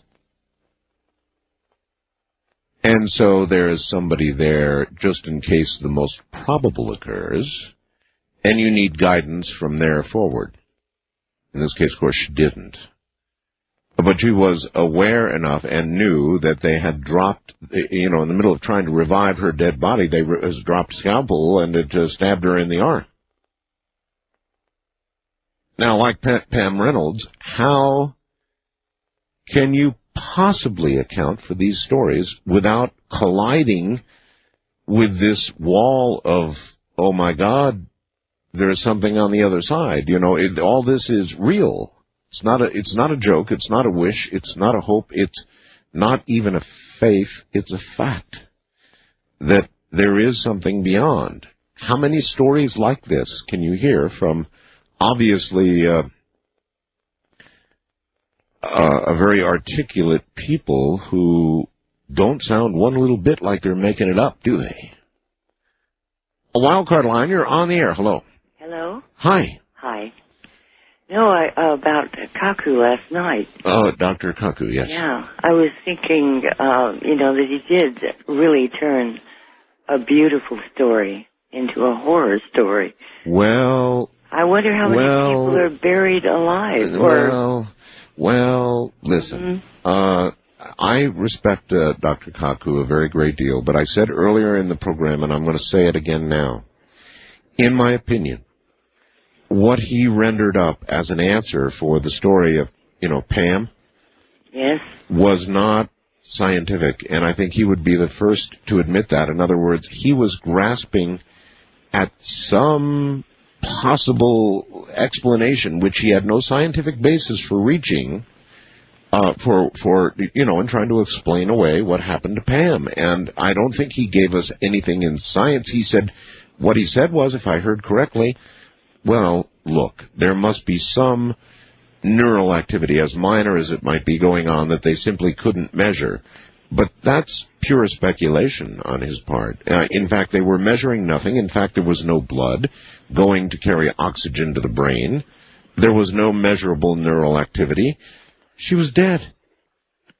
If he was right, though, imagine how many people have been watching their own autopsies. Yeah, I said that. If he would be right, it would be the biggest horror story of all time. It would be like you'd know you were being wheeled into the morgue, and now we're going to drain the juice. Oh no, not that.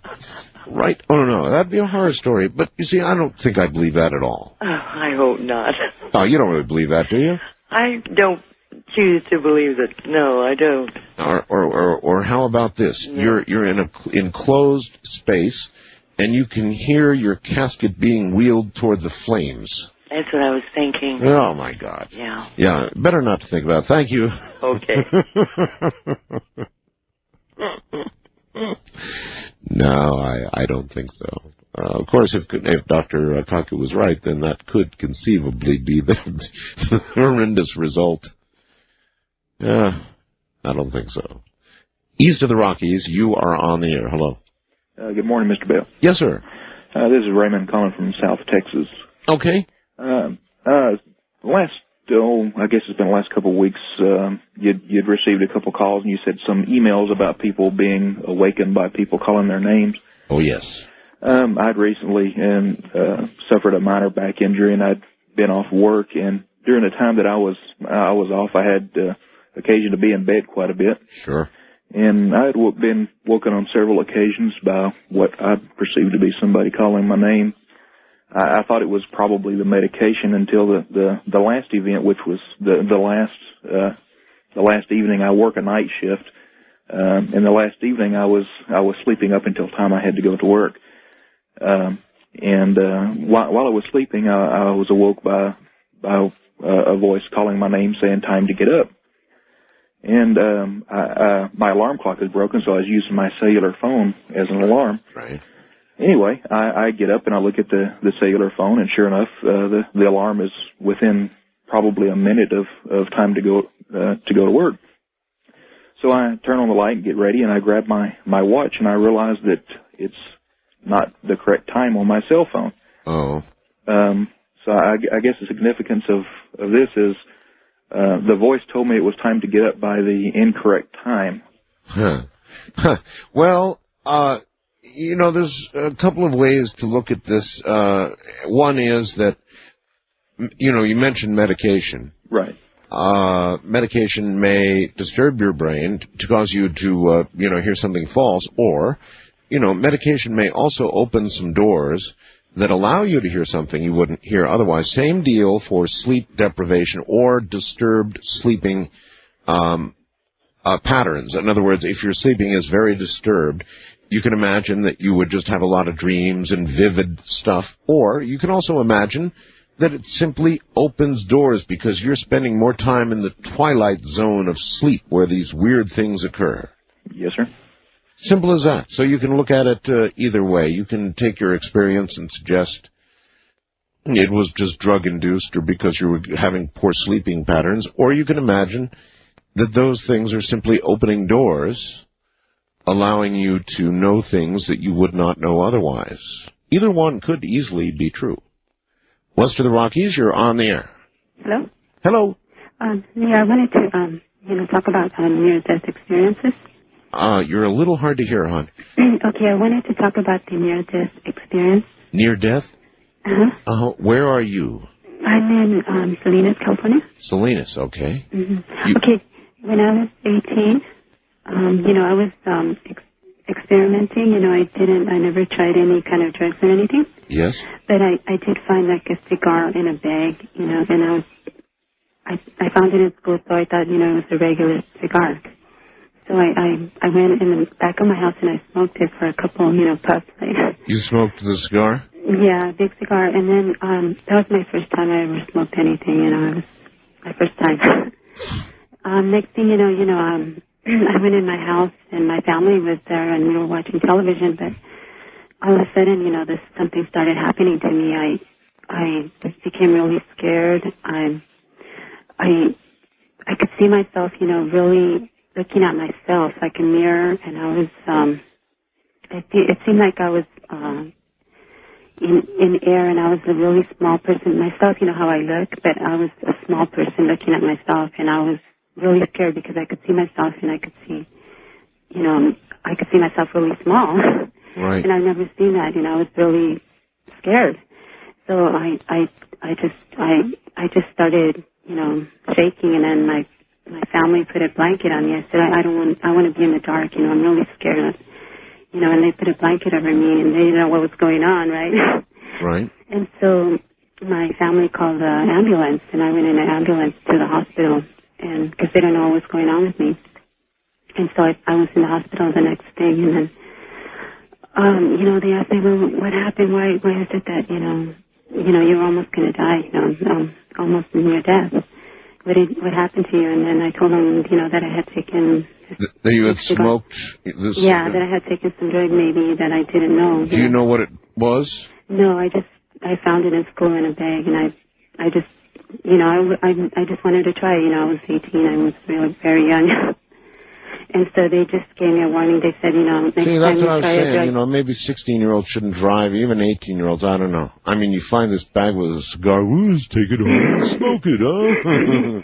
Yeah, See what happens. and they told me next time you try something like this, you might not make it. So we suggest that you don't try any more drugs at all. I would imagine because that they were saying you were very lucky that you made it. You almost died. Well, and I just wanted to recall that I really could see myself in it. It's like like myself, but really a small person that's in the air, and you're looking down at yourself. So I don't know what that small. Well, person it sounds an awful lot, thank you, like the near-death experiences that have been described by so many others tonight, doesn't it? See, that's what I mean by, being stupid when you're young. You're stupid. That's all there is to it. You're stupid. Find a bag out there with sort of like a half-smoked cigar in it. Let's take it home and smoke it and see what happens. You do that at 18. Now, you wouldn't do that now, would you? Would you? I'm Art Bell. And this is Coast to Coast AM. Don't forget, first-time caller line is now the I was officially terminated dead line. Once again, let's go play with the shadows in the nighttime a little bit, shall we? On the first-time call, actually on my, I was actually dead, clinically dead line. You're on the air. Hello. Hi. Hi. I'm calling from Cleveland, Ohio. Okay. And WTAM 1100. The big one, yes. Yep. And my name is Caroline. Okay. And what I'm calling about is when I was 14 in about 1961, I had a clinical death. I was in the operating room. I had appendicitis. Oh, yes. It was a simple operation, right? It was supposed to be. Right. Well, anyhow, what happened was I started to hemorrhage. The doctor cut a vein. Oh. And I was hemorrhaging, and the blood got into my lungs and suffocated me. That would do it. And what happened was I could hear them talking, but what I was seeing was a black velvet screen with cards like poker hands and a roulette wheel and crap dice rolling across the table. You went to Vegas in the sky. I went to Vegas, yeah. And I was only 14. I didn't even know poker, or I didn't even know what craps were. I found out later what they were. And anyways, I could hear everything they were saying. Realize that suggests there could be gambling on the other side? I don't know. There could be. Or maybe a roll or two of the craps dice was to determine which direction you were headed. Yeah, that I thought about that after I learned about what dice were and what they were used for. But well, this is a first. Well, okay, what happened? What happened was they managed to to cut my lungs open and to stick some air into it and suction. And they suctioned me out, and they sealed up my lungs, and I started breathing again. I had a tube down my nose, into my throat, into my lungs. And that was a weird sensation because I didn't have to breathe. It was breathing for me. Right, gotcha. So, yeah, I was asleep. I was clinically dead. I heard them say, she's dead, she's gone. And there's nothing we can do for her. She's hemorrhaged out. And then all of a sudden I just woke up and I just said, no, I'm not dead, don't kill me. Wow. So it was quite an experience for me. I haven't forgotten it yet, and I'm 56 years old, and I don't think I ever will to the day I really die. And you're telling me that while you were there were Vegas-like games all around you. All around me. And I could see it on this black velvet cloth with the light from above. And all these games were being played. And poker hands, I did see aces and eights, and I saw royal flush in hearts. I remember it in detail because it was something that I never had before, and I never ever repeated it again. Well, that's great. I really appreciate your story. Thank you. I don't know what to say about that. That is a first. A Vegas-like scene on the other side. Might be all right after all, huh? That's really a first. Wildcard line, you're on the air. Hello. Good morning, Art. It's Stephen in Evansville, Indiana. Hi, Stephen. Hey, she just said to be glad it didn't come up snake eyes. Yeah, no kidding. First roll snake eyes, and then you're drifting off, you know. Yeah, I had a comment about the program last night. I wanted to tell you a brief ghost story and ask you a question about cloning. That's a lot, so yeah, okay. I'll make it real quick. The Washington Times had a article today about the global warming, and they basically just poo-pooed it.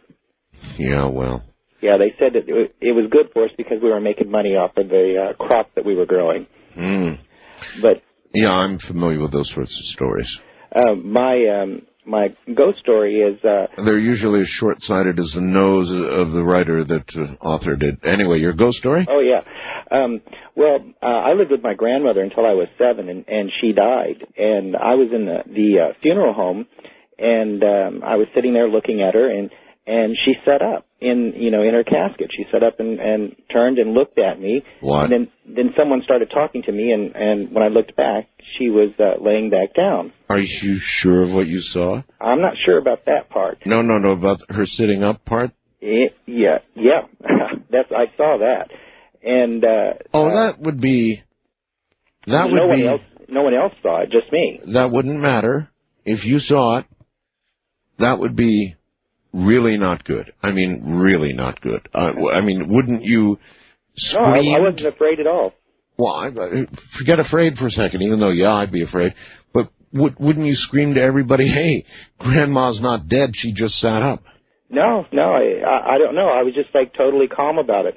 And then that night, I woke up. I was in bed and I woke up. Yes. And I raised up and looked down, and I realized that I was laying on her. She was laying across my bed, and I was laying on her, and I woke up.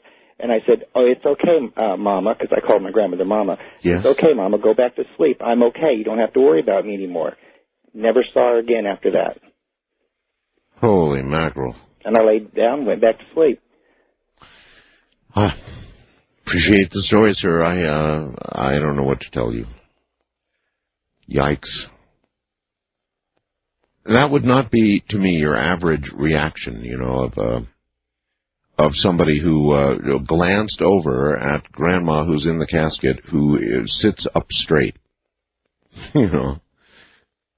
That would produce a near-death experience for me. I mean, if somebody sat up straight out of their casket, I'd probably have a heart attack. And I'll bet a lot of other people would too. It's wrong. In fact, that would probably be a great way to give somebody a heart attack, wouldn't it? A little practical joke. Sit up, maybe with your eyes wide, staring at the person. These are hard to give out. East of the Rockies, you're on the air. Hello.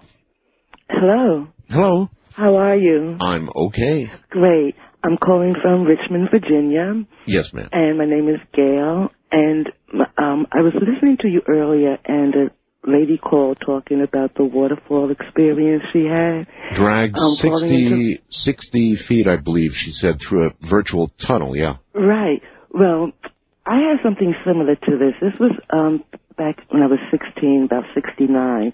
And it was in New York at Jones Beach in Long Island. Yes. And I went with my church to a beach party, actually. And I was jumping the waves, and I got a little bit too far out. And it seemed that the sand just fell, and I fell down into, I don't know if it was a hole or whatever, but it was a deep fall. And I was just being thrown around in the water. Next thing I knew, I was 16 at the time, I was watching myself drown. It was an out-of-body experience. I wish this lady, I could contact her because I would love to talk to her. I had this out-of-body experience where I was actually watching myself drown, and I was I was freaking out. I was 16, and I saw my hair throwing around, and my eyes were bulging, and I didn't know. And you could see it in a detached way. I mean, you were. It was as if I was standing next to you, watching you do something. I was standing next to myself. Totally detached, yeah. Totally detached, totally. Can you remember your feeling? Yes. I remember it was the most, I've heard people talk about, I'm a dreamer, and I've had a lot of different experiences, and I was a terminal cancer patient 12 years ago. Wow. And I've had a lot of experiences, but this one, I've heard people talk about the light and the tunnels and the music. Well, there was light, but it was as if you are a part of the light. It wasn't separate. It was as if you were a part of the light. Uh-huh. And it was the most beautiful light that I've ever seen. And there was music, and the music was it was so clear, and it was so beautiful. And I've never been able to put this into words until I read a book by Betty Eadie, Into the Light. Oh, of course, yes. And she said that that music, that water, every drop of water is an exact, the most absolute clarity of music, a note of music. Well, I've had Betty Eadie on a number of times. Really? I would, oh my God. And she said that this music, each note, each drop of water is a note of music, and to the most absolute form. And when you put it all together as an ocean, it would be the most beautiful sound. And the light was the same way. It was the most wonderful. Once I got over the shock of it, of what was happening to me, and at 16 I didn't talk about it to anybody, not back then, because I would have been put away. Do you know if you had an opportunity to make a choice about whether to come back or not? Did you want to come back? You know, at that time, I wasn't thinking about it. Once I got out of there, once I was back on shore, I wanted to go through it again. And I'm 51 now, and I think about this so much. I would love to experience this again. It was the most wonderful feeling. The warmth, the music, the light, there was so, I know that there's more to this, what we're experiencing now. I have no fear of death. I don't want to die now. When it's my time, fine. But when that time comes, I will be so ready for it. Because I know that there's more to this. Well, you know, that's what everybody who's had your experience just about says. And to hear her talk about it, when she spoke about, her drowning experience, it was, I've never heard anybody else speak about it. And when she mentioned the light, I said, I've got to find a way to contact this woman and talk about it with her. It was just wonderful. It was the most beautiful thing I've ever experienced. Well, I would imagine there would be support groups for people who have had experiences of these sort, but they're but they're so rare, right? That I really don't know. So I'll see what I can find out. Well, I would appreciate it. All right, and I'll listen to you. Thanks for sharing that. Well, thank you. Take care. I understand a lot of people just would never talk about something like this. On my clinically deadline, you're on the air. Art Bell. That's me. Well, I'll be darned. I've been hitting the redial button for quite a while. Amazing. I just have a story about something that happened in 1974. This is John from Dallas calling. Okay, John. And I been seeing a doctor, elderly, and I had a low-grade infection. Well, he didn't seem to get rid of it. This time he gave me a huge shot of penicillin. That's what they do. And I heard a buzz in my ears almost as soon as I pulled up my pants. First-time callers, area code 775-727-1222. So this shock on his face, this look, and he said, lay down, lay down. I modified a little bit of what you just said there. Oh, okay. As you might understand. So you said, darn, I wonder what's happening. Yes. Oh, okay. I forgot on radio. Listen, we are on radio. But I understand the experience justifies the word. It's just that we have these regulations about that sort of thing. Okay, and I laid down on this couch that he had. I turned my face to the wall, and I said, I put my trust in God. I knew something was happening. I didn't know what. Well, this is very hard to explain because there doesn't seem to be a definite sequence to it, except I was laying there. I felt like as I said the word God, I felt like my tongue was going to just fall out of my mouth. Right. And then I felt this, I heard him, I think I heard him yelling to his wife, and then that's all I remember. And I felt this, I don't know exactly how to describe it. It was like an energy going up through my body and felt like my head was going to blow off. And later I found out what that was. He gave me a shot of adrenaline. But at that moment... that's interesting, and that's what a shot of adrenaline feels like, huh? It was going just like that, loud and loud. And I just remember grabbing my throat, and that's all I remember. I went into this blackness, like a velvety, dark. It looked like a curtain coming down. And then I was somewhere. Don't know where I was. Didn't see my body. I just was somewhere. And it was like a meeting of some kind. They were saying, well, it's not your time. You have to go back. You actually remember something saying that to you, or what? I just heard it. Like I just heard it. It's not your time. You have to go back. And I felt this disappointment is the best way I could describe it. Sort of like a drop in my energy or a disappointment. And then all of a sudden, I saw this golden light. I guess they said, well, we'll give him something. I don't know. I saw this golden light, and a voice said, this beautiful voice. It seemed like my own voice. Right. It's God. I said, oh, God, you're beautiful. And I just kept repeating this. Oh, God, you're beautiful.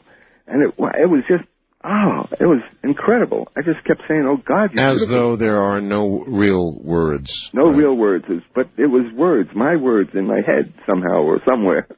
And it was a golden light.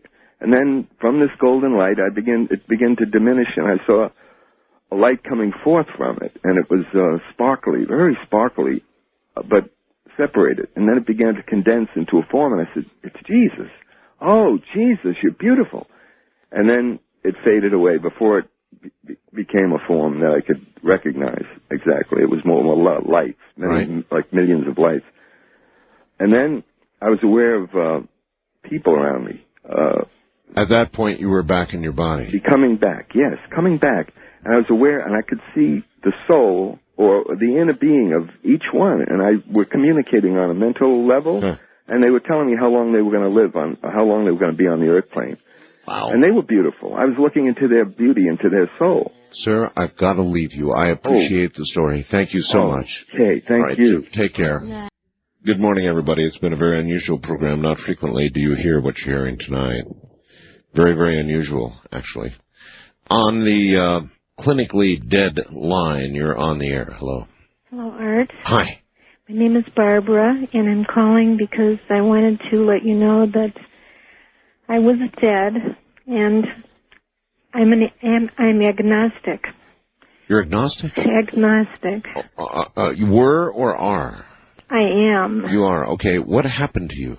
Okay. I was very successful modeling and singing. I was in my 20s. Oh, yes. I was a born-again Christian, going to church, doing a lot of charity work, making records, praying for the sick. I had a heart condition. I still do. I'm your age at the present time. Okay. Well, I started feeling very ill at night, and I went to a telephone booth to try to get help. And I started sweating, and that's one indication of heart trouble. Yes, I was having a heart attack, heart stoppage. Right. I tried to cross the street. I just was so sick. I just didn't know what was happening. And I did not go through the tunnel. I did not see any light. I was instantly in this... Oh, I take it at some point you didn't make it across the street. You collapsed right on the street or what? Yes, at the curb. At the curb. Yes. And you experienced... Your heart stopped? Heart stopped. I had heart trouble all my life. Uh-huh. I still do. Anyhow, I was in this dimension of which there were beautiful beings in like, you know, like they were like lights, and you do not speak the way we are right now. You speak telepathically. Oh, I've heard this They before. told me so many things of which I cannot remember. You can't remember. No. But you remember information coming at you from these beings of lights. Yes, I remember that they told me I couldn't stay. It was like a very light room. Yeah, I once had a young lady who explained it to me as almost like a blue star. No, it wasn't blue. It was like being in an operating room. Okay. And it was very light, and I did not feel my body. I did not think of my parents. I did not think of my boyfriend. I did not think of my career. of which, you know, I was really soaring in the right direction. I was doing everything good, being a Christian and everything, and I begged and pleaded that I could stay. And I remember seeing a door, and they would not let me go through. They were mean. And they really were not very nice. Well, maybe angels. but maybe they knew it was a door you weren't supposed to be going through yet. But it was so beautiful, and I wanted to stay.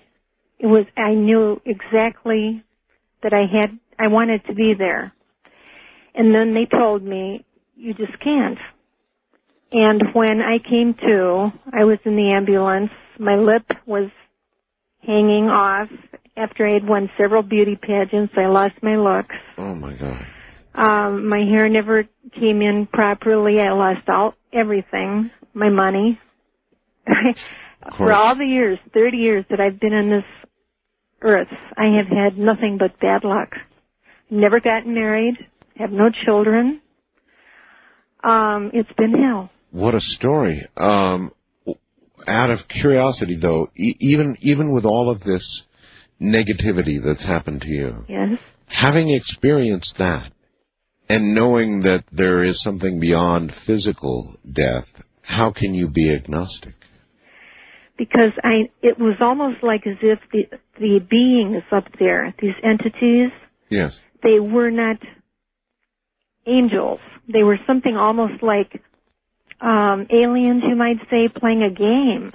It was almost like I was being tortured because I was shown a beautiful place. Okay, well, I don't wish to be at all insensitive, but has it occurred to you that perhaps you took the down escalator?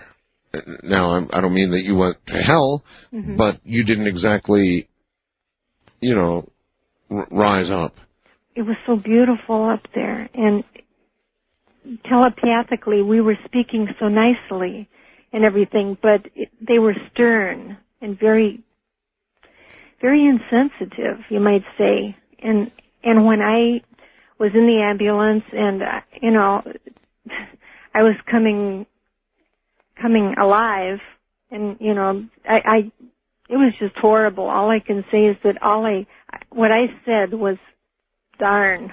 Well, it was a little worse than darn, Yeah, I was so disappointed, that I had to come back in the condition, and that my mission had never been fulfilled. I lost my singing voice. Okay, well, everything. How do you feel now about death? Do you have a normal fear of death now, or an enhanced fear of death? I have an indifferent feeling toward death. I feel that when a person dies, you will remember just as before you were born. It'll be nothing, because to go through what I went through and to have to have a life like I've had now is hell. Well, I know, but this life, it's so short compared to what awaits. I mean, it really is short. The years we're here, very short, really. So. Well, I'm your age now, and all I can say is that there might be something. There's a great possibility that there will be something, but... Okay, well, how about this? It's bound to get better, because according to what you've been telling me, it can't get much worse. That's true. So it's bound to get better, right? Yeah, I mean, I came to with no teeth. My teeth were chipped because they had fallen on that... I'm getting the picture. You were wrecked. Correct. But so there you are. It can do nothing but get better. Have a cheery thought for the night and think that. Okay, I will. All right, thank you. All right, thank you. Take care. Wow. Well, here's another truth about these kinds of stories. Now, not all of them are good. And you just had a sample of one that was not, and a life that followed that has not been to this point. People are really, really, they're hesitant to tell these kinds of stories anyway, but to tell that kind of a story, people are really hesitant. So I think by proportion, you hear far fewer than actually occur, if you follow me. Wildcard line, you're on the air. Hello. Hello? Yes, sir. Hello, Art. My name is Jeff. I was in a very severe car accident back on December 6th, 1980. I was thrown through the driver's window of the car, landing upon the pavement, and I was knocked unconscious for 33 days. 30, that's called a coma, sir. Yeah, I was in a coma for 33 days. Wow. And I guess on my way through the window of the car, I ripped my stomach open, and I have this big old scar about 1.5 feet long on my belly. And anyway, so they thought I had pneumonia because it was like the 6th of December. So they gave me a tracheotomy. That's why my voice sounds so deranged. And anyway, they took me back to the hospital there in Vernal, Utah. They patched me up and then flew me to Salt Lake City, Utah on life flight. And there I was in the hospital bed. And all of a sudden on January 9th of 81, I started to regain my consciousness. And it was like I had 3 people in the room, myself and 2 other people. Right. 2 other me's. Oh, two other yous. Yeah, 2 other me's. One was at the foot of the bed, and the other one, the good me, was laying up on the headboard, a 3/4 inch headboard. Okay. Do you, sir, remember anything, do you think, of the 33 days that you were just in coma? Or are there any flashes of anything that you remember of that time? Well, I remember watching the football game that year, the Super Bowl, parts of it, against the Philadelphia Eagles and the... During the time, is this during the time that you were in coma? Yes. And my mother kept bringing my cowboy boots and my cowboy hats and all my stuff to the hospital, trying to, bring my recognizable stuff to the hospital, trying to pull me out. Yes, of course. Do you remember any of that? Vaguely. Vaguely. All right. Anyway, continue. There were 3 of you. Yeah, there was 3 of me. And, the good me was on the headboard of the bed, and then all of a sudden the room went dark. And then it went, I could see it again. I could see the little guy down the foot of the bed poking his head up. Yeah. And then all of a sudden there was like these 2 darker objects, little shadow type objects. Yeah. Grabbed him and it was like they were sucking him in. And it was like they'd taken him back to hell. Somewhere else, yeah. And then all of a sudden I seen this really bright light. I was in a really bright area. And all of a sudden I was going through this curtain. And I was walking hand in hand with Jesus Christ. And Jesus Christ was in a really beautiful apricot-colored robe, really beautiful robe. And him and I were walking through this forest of real viney trees, real beautiful. And all of a sudden his hand starts slipping out of mine. He says, "Jeff, I do not have time to take you back with me now. I'm going to leave you on the earth. Make something of yourself." And back you came. And then I woke up. After 33 days.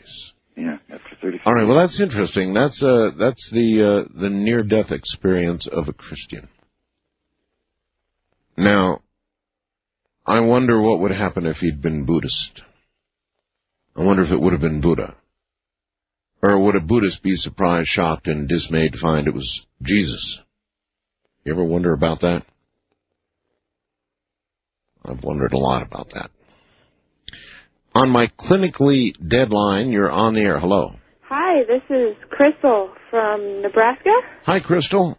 I haven't really had a near-death experience, but I almost did, kind of.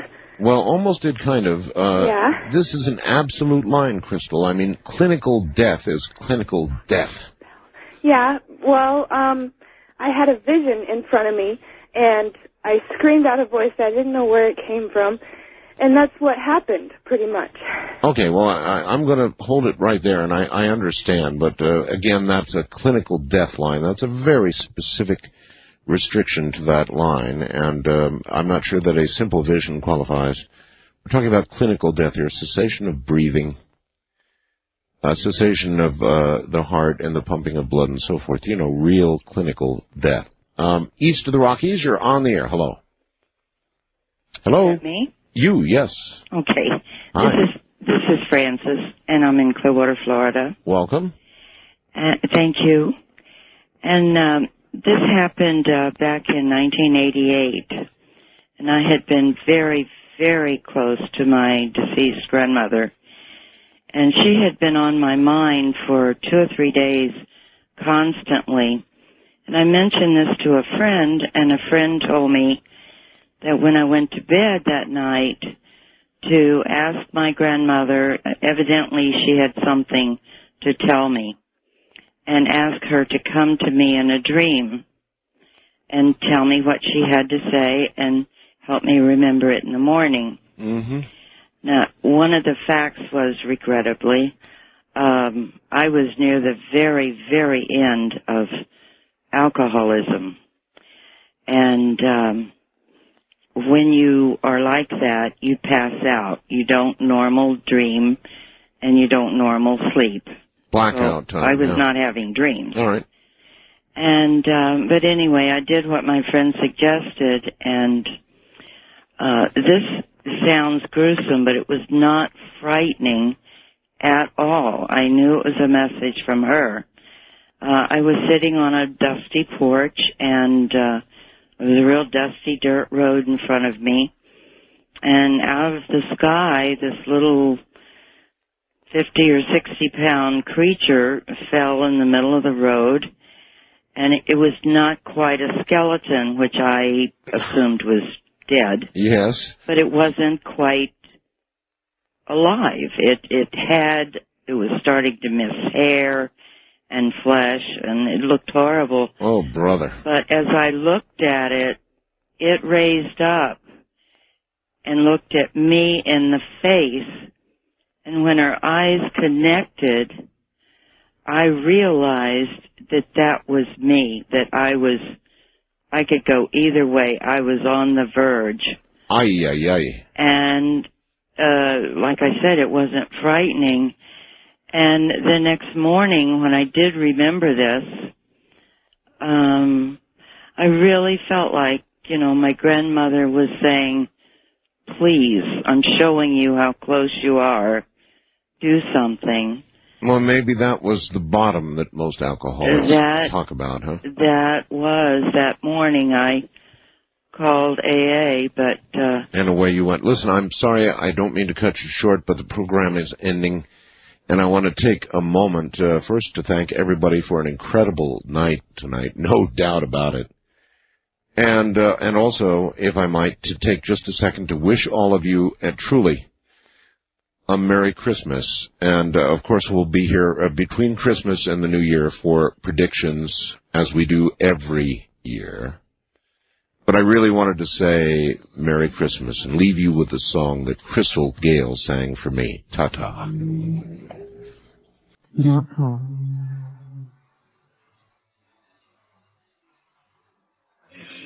Welcome to Dreamland, a program dedicated to an examination of areas in the human experience not easily nor neatly put in a box. Things seen at the edge of vision, awakening a part of the mind as yet not mapped, and yet seems every bit as real as the air we breathe but don't see. This is Dreamland. It is, and I'm Art Bell. Hi, everybody. It is Sunday once again, and here we are, as scheduled. I would like to acknowledge an award given in Phoenix for the best radio talk show. This is it, Dreamland.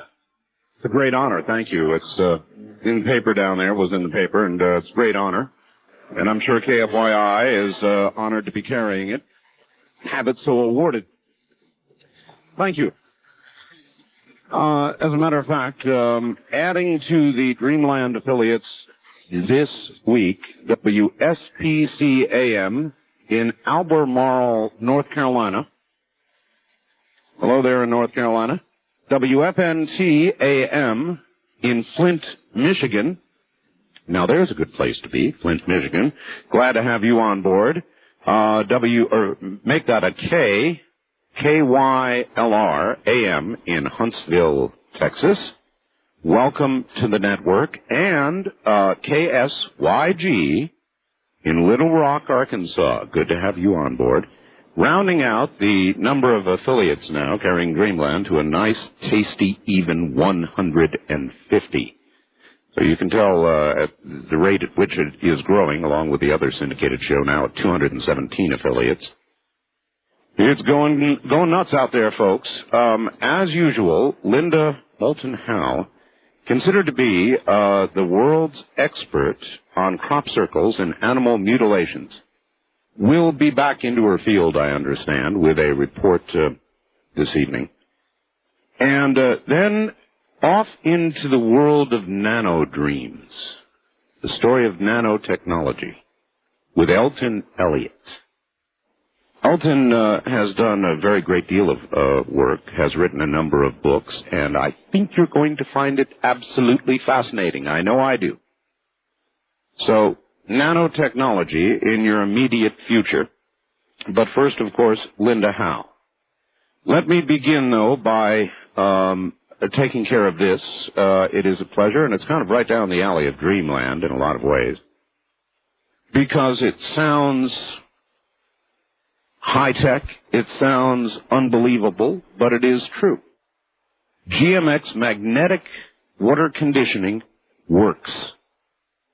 I'm telling you it works. I use it here. Welcome to the program, Linda. Well, hi, Art, and welcome to more new stations. I'm glad to hear Dreamland is expanding, and glad to hear the accolade in Arizona. Yeah, isn't that something? Yeah. Best Talk Show Award, and I believe that it was the first time that award was ever given to an outside show or a syndicated program, so we're pretty proud of it. Well, it's great, and, last week on Dreamland, as we keep trying to stay at the edge of stories that are breaking on several fronts, ranging from this hour of Art Bell was recorded for rebroadcast at this time. Please do not call. And the paranormal to the whole huge complex UFO phenomena, which now is featuring the possibility that we're actually being introduced to other life forms through autopsies that the government has hidden. And I know you're going to head away from this topic quickly because you've got something else, but before we leave the subject of the autopsy, we were talking, and I think we ought to share this with the audience. I've had various faxes saying, well, this didn't look right or that didn't look right. But, Linda, so far, and I have a big information base, and so do you, not one person has shot a big hole into the alien autopsy film as seen thus far. Not one big hole. Right, and since I interviewed London music video producer Ray Santilli for Dreamland last week about the alleged Socorro, New Mexico UFO crash and retrieval of humanoid bodies, both dead and alive, on a date of June 3rd, 1947, completely different from the July 1947 Roswell crash, I've received off-the-record communications from 3 people who say the autopsy film is real. One communicator said that in his work for the government that he had read classified government documents about both Corona, New Mexico, and a completely different flying saucer crash, flying saucer being the term used in the 40s, located between Socorro and Magdalena, which is where the cameraman associated with the Ray Santilli film says he photographed both 3 live aliens and a dead one and a silver disc. This contact said that he has actually seen film from the Corona, New Mexico crash site on the Mac Braggo Ranch and emphasized that the non-human beings there were quite different than the Socorro humanoids. He said the Corona crash site beings had very large heads with eyes like a cat or reptile, meaning vertical slit pupils, and that the hands had 4 long fingers, not 6 fingers as the humanoids have in the Socorro autopsies. So each week, more circumstantial information piles up to support reports that there have been several different UFO crash sites and retrievals since the 1940s. Well, maybe it's breaking it all open. Yeah, maybe we are at that time finally. And as Ray Santilli said in the interview, he's been receiving information about other films and photos which might be forthcoming in the months ahead, and I'm going to just try to stay on top of these events as they unfold. And while we've all been absorbed with the humanoid autopsy footage and the controversy about whether or not these are real extraterrestrials from off-planet somewhere, right around us people are reporting encounters with live entities that don't seem to be human either. And some of the current eyewitness accounts also involve the animal mutilation mystery. Recently, I interviewed a Canadian farmer who has lost 12 cattle since January, and even more in 1994 after he saw a strange glowing object in his Saskatchewan pasture last March. It was about midnight, and he was checking cows about to calve. This is his story. All the way from Canada. I walked out there and checked my cows and got to the end of the corral, and then I heard something like a tractor, like a machine running, say about a half a mile away or a mile away, just a hum, eh? And I got looking around, and I spotted this thing down there in the field. What did you see? It was about a quarter of a mile away. It was kind of greenish, looked like in a saucer shape, and it was. It looked like it was sitting maybe about 2 feet off the ground, eh? Like it wasn't really embedded right into the grass and debris down there. It was just kind of maybe lifted up about 3 feet off the ground, something like that.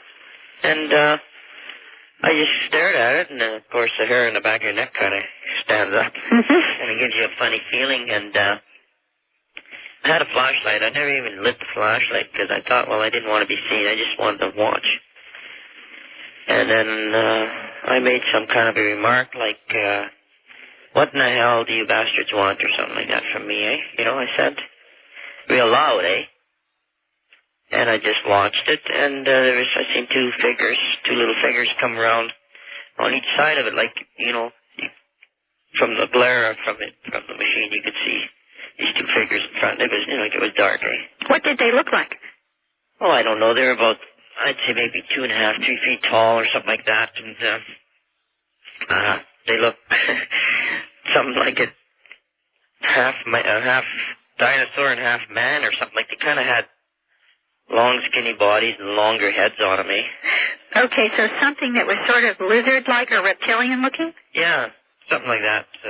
I can recall. I didn't see no long tails on them or anything, but, you know, they were just...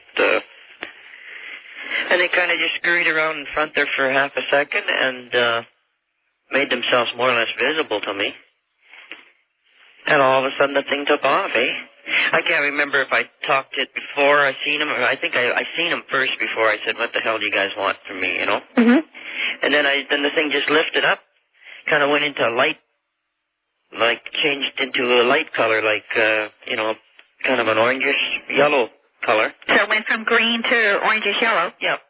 And it just hovered above the trees there and just more or less fit in like not like a star, but, you know, like it was, you could tell it was different. It was just above the tree line, and I walked to the house here. And I woke up the family and said, look, you guys, see that light over there? I said, it was just on the ground over there. And I said, it was green. I said, no, it's bright yellow. And we watched it for a few minutes, and finally it started to move a little bit. We went to bed. After that, did you have any animal mutilations that spring? Yeah, in fact, I think we did, down in another pasture. We had, the kids and the wife went down to check the cows. They said there was a calf there with the ears cut off. Mm-hmm. Flush with the head. And that was what month?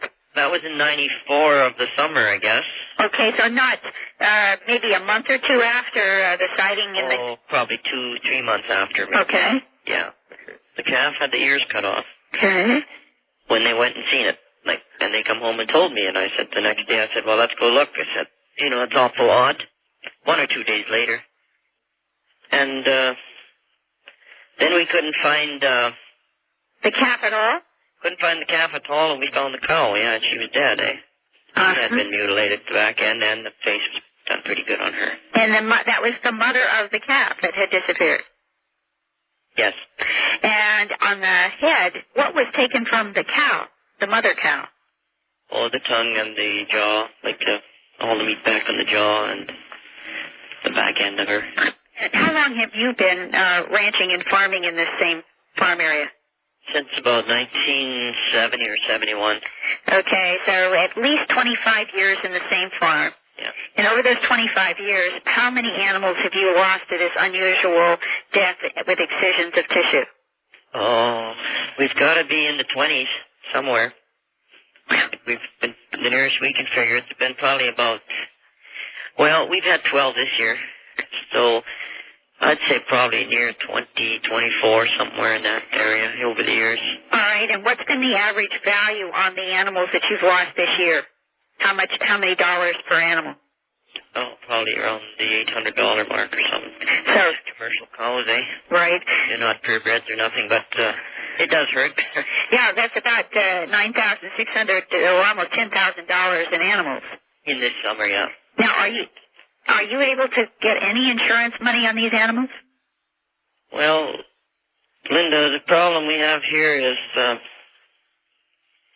the insurance policy reads, if it's mutilated, they'll pay. But we can't find anybody that wants to come out and tell us they're mutilated, even though they can see it. And what is it, in terms of your own mind, as you look at these 12 animals this year and the others in the past, that makes them different from predator kills? What's the difference? Yeah, from your point of view. Oh, there's no doubt in my mind. Like a predator will pull. These are real nice. These are cut so nice, carved away with a knife. For instance, like even after a few days, the hooves on the cows, they'll pull right off, like they've been, like this. The same as if there's any horns on them. Mine never had no horns now, but 2 years ago I had one with horns. You could grab that horn and pull it right off, and all you had left was just the meaty part of the horn inside. Right. Now this kind of rigor mortis, it takes time, like 2 or 3 years on a normal basis, eh? Like, you can butcher a bull, you can kill a bull, take the head, and you'll never pull the horns off. It can hang there for years, you know what I mean? Right. And whereas these here, you can grab and just pull the horn right off. There's some form of energy been exerted on these animals. And this is where our problem is coming in. If these guys would acknowledge that it's not predators. You could get insurance. Yes. We'd get something out of it. Like, we don't know what we're going to do. Like, we're going to sell the cow herd? Are we going to have to move on? Look for something else? Because, there's no crop up here this year. So we're pretty well financially strapped right now. And this farmer, he doesn't want to have his name known. I don't blame him a bit. Yeah, and I've talked with so many in the same situation, but he said to me, maybe by at least sharing what's happened to me, that some other farmers will feel like that they can also come forward, and maybe if we all started talking about what's happening, we might be able to change things. At least I'm hoping that by being able to share these reports like this from this Canadian farmer, that we can help other people feel more confident about reporting such things as animal mutilations or unusual deaths and possible associations with light. Well, I can just see sitting down with an insurance adjuster explaining about the disc and the little reptilian half-human beings or whatever he saw. No, thank you. That's not going to work. So you're right. It's the only hope. Yeah, and if anyone in Montana, North Dakota, the Great Lakes, or other areas along the U.S.-Canadian border who hear Dreamland have had any similar incidents occur on their ranches or farms or know anyone who has, I would really appreciate them contacting me, if possible, by mail at Post Office Box 538 in Huntingdon Valley, Pennsylvania, and the zip code is 19006. Again, that's Post Office Box 538 in Huntingdon Valley, Pennsylvania, zip code 19006. And Art, for information about books and videos now, I have a toll-free 800 number, and that is 800-707-9993. Again, that's 800-707-9993 for information about books and videos. All right, one more number, then we've got to go. Do you want to give out your fax number? Yeah, thanks. It's area code 215-491-9842. And I will look forward for information. Linda, we got interrupted there at the end. Give it again, please. 215-491-9842. Yeah, we're getting interrupted. I think you're getting a call. Yeah. All right. Very good. Well, we'll get it on again before the end of the program. Linda. So I'm interested in information on all fronts, from the humanoids to mutilations, crop circles, abductions, all of the mysteries. All right. Very good. Thank you, Linda Howe. Look forward to talking to you next week again, I suppose. I hope, Philadelphia. Yes, I will be here. All right. Talk to you then. 9842.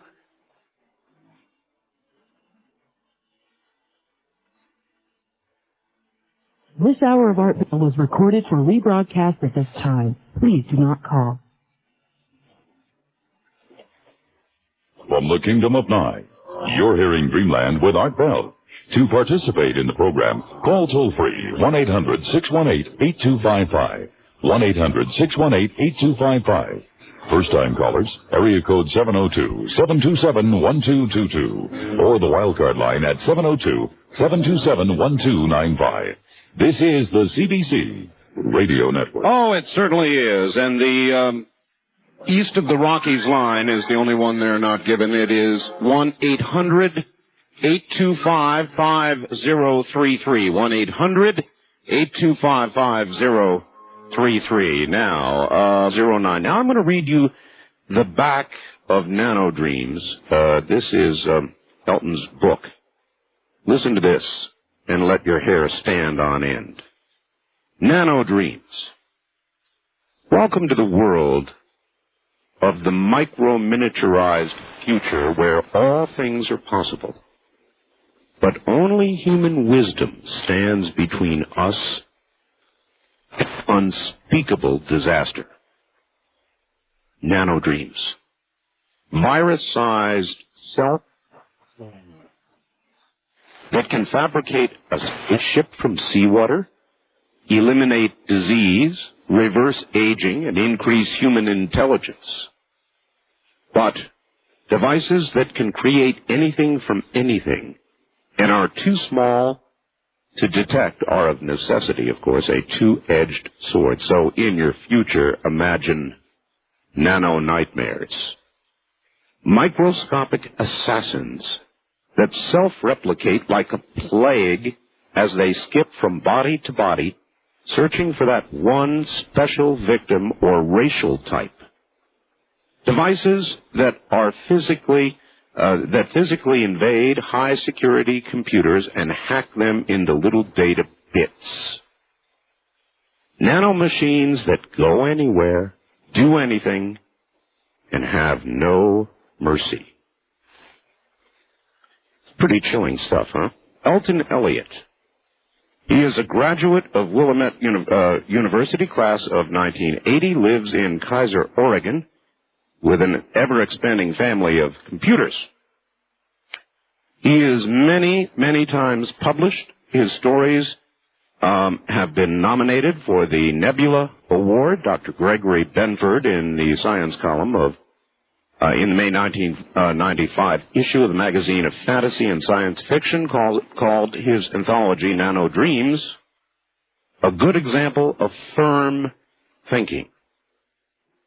We'll find out what he's published as we go to him now. From, where is this? In Oregon? Give us the name of your city again. I may have slaughtered it, Elton. Where are you? Kaiser. Kaiser, okay. Well, I got it all right. Kaiser, yep. Good to have you on the program. Good to be speaking with you this evening. I wanted to congratulate you first on your award. Oh, thank you. Thank you. And I'm many a times driving long distances late at night, I have listened to your show. Yes, the weekdays. the keeper of the night, I guess we are. Yes, absolutely. Well, it's kept me from falling asleep, so. That's done that for me, too. So far, anyway. All right. I thought the back of your book did a good job of explaining what it can be on the plus side and what it can be on the negative side. So why don't you go ahead and sort of lay this out or expand on what is on the back of your book here. What is nanotechnology for those who are new to it? I guess we better begin at the beginning. I will begin at the beginning, and what I'm going to do is I'm going to read a direct quote from an author by the name of Eric Drexler, and he's not just an author, he's also a scientist. All right. Was awarded the world's first PhD, as a matter of fact, in nanotechnology from MIT. And he is the person who coined the term nanotechnology. He also writes the introduction to nanodreams. And his definition in his groundbreaking book, Engines of Creation, his definition, technology based on the manipulation of individual atoms and molecules to build structures to complex atomic specifications. And how I would describe that for lay people in the audience would be as follows. Up until now, our technology has essentially been bulk technology. To create the telephone that I'm talking to you on, we take various types of plastics, various types of metals, other things. We heat them, we chop them, we combine them together, and we create objects of use. Telephones, VCRs, televisions, what have you. Sure. Our houses, our clothes, everything is done via bulk technology. We take something large and we chip away at it. Mm-hmm. Nature doesn't operate that way. We ourselves are born from a program. And when can we expect it back on the radio? Soon. And what he's up to is correlating data on Hale-Bopp, the comet. And, of course, we're going to talk to him as well about a whole bunch of other things, including these new photographs we've got, and the photographs, and the alien autopsy. So there's a lot for Mr. Hoagland to comment on, and the answer is soon. Fantastic. Another quick question. Is there a way to monitor what he's doing over the Internet? I've found some articles that have been... Well, you might try a web browse search on the name Hoagland, Richard Hoagland, see what you can find. That's all I can suggest. Okay. One quick question, I'll let you go. Yes, sir. Do you understand hyperdimensional physics? Only vaguely. I've had Richard explain it to me a number of times, and I can't tell you that I fully grasped it. I've got sort of an outline of an idea of what he's talking about, but fully, no. Yeah, the last time you had him on the air, he spent a lot of time discussing his problems that he's having with our government and trying to get information and trying to get things done, but he didn't spend a whole lot of time discussing hyperdimensional physics, and I was just hoping that next time he would. Well, we'll see what we can do, whether he can bring it down to... It's very difficult to bring it down, a very complex subject, to the level that a relative layman can understand. East of the Rockies, you're on the air. Hello. Yes, Art. I was wondering, when Mr. Shell, you said you're going to get him back on the air to interview him again after you talk to the photographer? That is correct, yes. Is he going to do a recording of his interview audio and possibly let you play it back on the air for us? Or is he just going to relay the information? Oh, no. We'll have him on as a guest. Sir? We will have him on as a guest. No, as far as the audio part of his interview with the photographer. Oh, that I can't answer. It depends on what he gets, sir. I have no way of knowing. He will talk to the photographer and either give us secondhand or give us access to the photographer or give us a recorded interview from the photographer, and I have no way of knowing what he's going to do. These pictures you say you received from this anonymous contributor, does the pictures by chance show the part that Mr. Shell was talking about that was in these other films, the portion that shows the communication receiver? Yes, sir. Are you referring to the box? Box? Yeah, the box with the imprint for the control panel with using 6 fingers. No, he mentioned that there was like a communication satellite or something that was separate from the ship that was supposed to have been attached to the ship. Okay, no, I have nothing of that sort. What I have is what I described, sir. I have photographs of the wreckage. Oh, Uh-huh. Yes, indeed. All right, thank you very much for the call.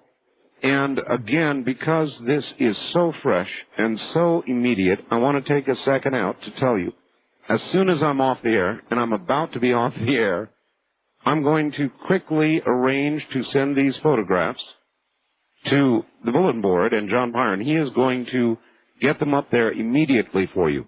My guess is this process will take about 30 minutes. The phone number for our bulletin board, and you can begin calling about 30 minutes from now, is 702-727-1709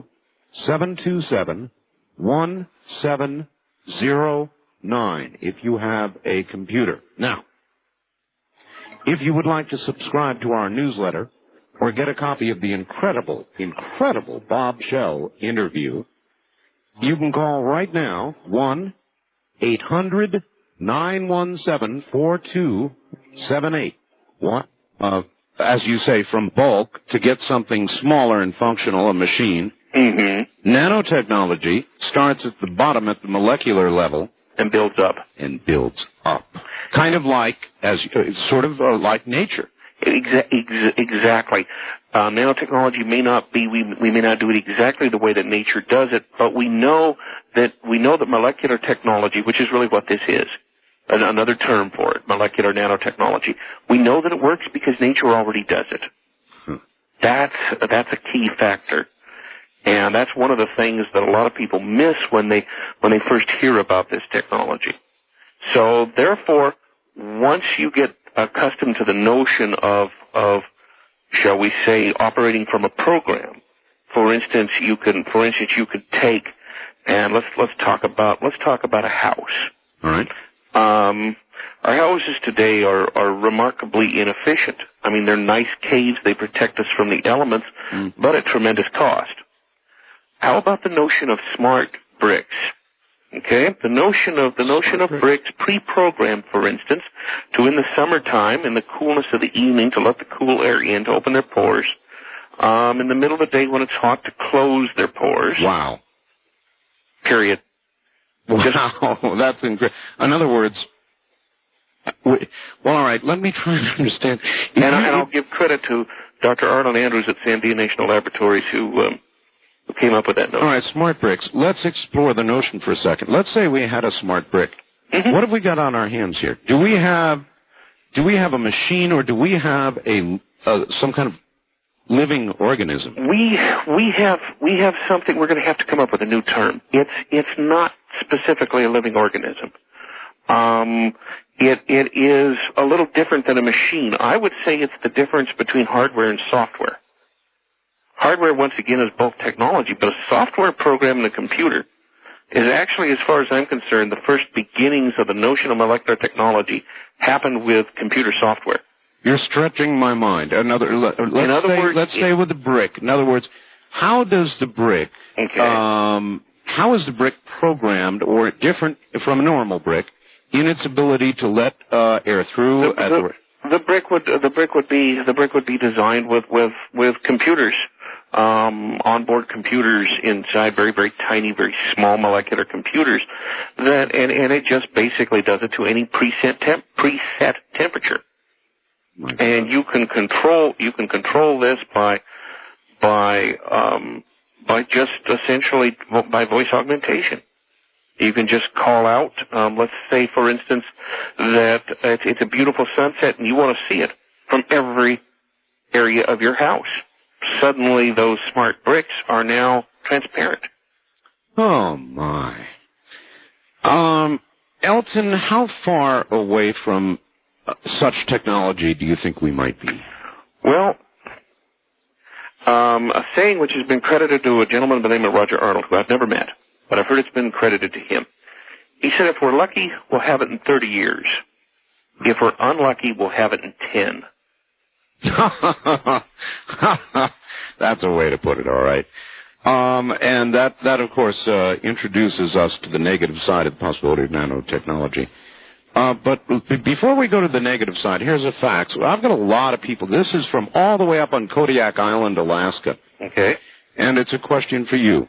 Will nanotechnology be able to constantly repair our bodies? If so, how soon can I expect to have the body of a 20-year-old again? Oh, no, wait, there's more. Overpopulation and space travel are my concerns if this technology can indefinitely extend human life. We'll have to get off this rock, or stop having children till we can extend life. That would change everything. I just hope I live to see it. If I do, we might run into each other 1,000 years from now on some other planet and talk about old times. That's from Gary in Kodiak. Well, Gary, you might very well be correct. We might indeed do that 1,000 years from now. That would be certainly a fond wish of mine. The way that, and you're also correct that when you have longevity, you also change from a culture, and this is crucial. You change from a culture of death, which is what our culture is today. Mm-hmm. The pension funds, insurance companies. True. They're all based on death. True. Nanotechnology is going to change our culture. It will be a culture based on life. And yes, indeed, one of the things they are talking about are very, very small machines inside the human body, going through the human body. I don't know if these are things that are permanently in there, or if you take an occasional drink, say, for instance, and put them in. But you can imagine very, very, very small, tiny molecular machines with an onboard computer that, say, use the glucose in the bloodstream for an energy supply, that use a flagellum like a bacteria to motor through the body. They're very small, so the smallest capillary that you have in your body to these machines is like a 128-lane freeway. Well, all right. And they go through and they check for anything that shouldn't be there. All right. Again, let me back up a little bit. In other words, from the moment we are born, we are dying. Absolutely. Right. But nanotechnology might put us in a constant state of repair. In other words. Exactly. It will put us in a constant state of repair, and this will change us. This is one of the key things about nanotechnology that a lot of people don't have the guts to talk about. And I'm going to talk about it tonight. All right. That is that nanotechnology will change human beings. All right. On that note, hold on. We'll come right back to you. If you have not been hooked yet, then you are not hookable and should go away and listen to a music program someplace. Elton T. Elliott back in a moment. Let's see if I've got this right. If we're lucky, we'll have nanotechnology in 30 or 40 years. If we're unlucky, we'll have it in 10 years. Now, Elton, yes, is it ahead of us? And if it is, how dangerous is it? I would maintain that it's extremely dangerous. Because anything that offers you these type of possibilities is going to have negative consequences that will be equally as large. And do we have any way of knowing, this is just a shot-in-the-dark question, Elton, but do we have any way of knowing really what the state of the art is right now? In other words, I'm sure that if Elton T. Elliott can come on here and talk about it, our government, other governments, are way deep into it, far into it, and secretly so.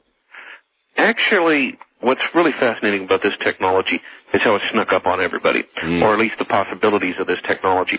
The one key thing about nanotechnology is it isn't science, it's engineering. You know, I mean, the difference is that it's engineering in the sense that it breaks no physical law, so it's just a matter of learning how to do it, as opposed to, say, discovering a whole new scientific theory. Because of that, oftentimes it is considered. Oftentimes it's simply dismissed by engineers because, after all, they deal with things that they can build. That's right. And to a certain extent, until recently, in the scientific community, it received the same type of dismissal. That has changed in the 1990s. As a matter of fact, toward the end of the Bush administration, Dr. Drexler briefed the CIA. He briefed all sorts of top government agencies about this. And indeed, there were several major generals that were stunned by the military implications and stunned by the fact that nobody knew anything about it. Okay, this is something where the scientists and the thinkers have really been ahead of, or in this case, Eric Drexler and people like him, theoretical engineers have really been ahead of everybody, including, I might add, the science fiction writers. Well, except that, of course, we have no way of knowing what's going on in secret underground labs and all that. That's true. We can say certain things. We do know that there were, I know, for instance, the scientists at Boeing were considering stuff like this back in the early 1980s, which they called cellular automata. I know that the Japanese right now are spending $200 million a year on nanometer scale types of scientific efforts. And in the case of Germany, in Europe, I've heard that it's around $100 million a year. Outside of Tokyo in Japan, there's a 40-story tall building that is devoted to nothing but nanotech research. So I know foreign governments are doing it, and doing it almost in a crash program. And as for the United States, it looks like in this case, I think we're behind the curve. The nano curve, huh? Behind the nano curve. I would hope it's being done. The key thing is I am concerned about this technology being developed secretly. I'm very concerned about that. Exactly. Well, I would be too. And this technology should be developed out in the open, and we should have free information exchange and what have you. I will say right now... But it's not going to happen. That ignores all of human history, including the atomic bomb. Oh, absolutely. Absolutely it does, although there are some things that are out in the open. When Drexler and the people that first talked about nanotechnology chatted about it, they presumed that we would manipulate natural atoms. Well, engineers at AT&T have developed artificial atoms. Just recently, major breakthroughs have been made in certain types of mathematical puzzles using DNA computers. You simply assign certain numbers to strands of DNA and run it through a DNA synthesizer and sequencer and come out with the answer. God, that's frightening. And you can do it a lot faster than you can, say, through a normal computer. At the same time, Intel has just sold to Sandia National Laboratories the first computer capable of making teraflop operations, which is 1 trillion calculations per second. 1 trillion? 1 trillion. 1 trillion. This has been out in the press. This has made the national news. It's been in the New York Times. They're using this to model nuclear explosions. Great. On computers. Figures. Instead of modeling a cure for cancer or the way cancer cells replicate, we've got a model. We get a computer that fast, and we're modeling nuclear explosions. And that makes my point perfectly. We're at the top of the hour. Elton, sit back, relax. You've got about 5 or 6 minutes or so, and we'll be right back to you. You're listening to Dreamland from the high desert. This is fascinating. We'll be right back. And it is very substantial. And by the way, it's got a lot of photographs that relate to this program. Photographs, for example, from Linda Howe of crop circles, complex crop circles, that sort of thing. It's the reason I mention it. I covered Dreamland. It's actually autobiographical, I guess. It's the story of my life. I think you'll find it funny, sad, but worth reading. It's all of those things, and it is as my life has been. But a lot of it does deal with Dreamland material. So if you want a first edition, please send $28.95. That includes shipping and handling to Paper Chase Press. Paper like you write on, chase like the Bronco did, press like what is doing my book right now. The address is 8175 South Virginia Street. 8175 South Virginia Street, number 850. That's 850, D as in dog, Reno, Nevada. Zip code 89511. Now, here is a new sponsor, Laprina. You got aches and pains? A lot of people can't take aspirin, so listen to me now. There is a new way to take aspirin without any side effects. It is new technology. You spray it on. You heard me. It's that easy, and it works. It actually penetrates the skin right down to where the pain really is. No more waiting for pain relievers to kick in. No more settling for second best just because you can't handle aspirin. Remember the name, Loprina. That's Loprina. You're going to be hearing a lot about Loprina. Headaches, neck aches, sports injuries, low back discomfort, arthritis, rheumatism, bursitis, the whole range of itises and hurts. This is spray-on aspirin. So if you want fast-acting topical pain relief, just order Loprina. Loprina. Can you remember that? By calling 1-800-308-4565. It's $19.95, goes a long way. And the number again is 1-800-308-4565. And by the way, call and ask the folks at Health Naturally. They'll tell you how you can get Loprina at a savings. Call 1-800-308-4565. Now, is that unique stuff or what? Back now to our guest, Elton Elliott. Elton, is there a T in the middle of your name? Yes, there is. There is? Okay, well, I had that right. I don't know where I got it. Yeah, but I go by Elton Elliott. All right, good. You mentioned a computer right now, one that exists now. Actually, one that's being built. The government is paying Intel $25 million to build it. Mm-hmm. That will compute 1 trillion... operations per second. What it is actually is using the new Pentium Pro chip, and it's going to simply take and align around 10,000 of these chips in a parallel processing alignment. Elton, at some point, there or in the future, do you consider it possible that we will in effect, create a being? Life.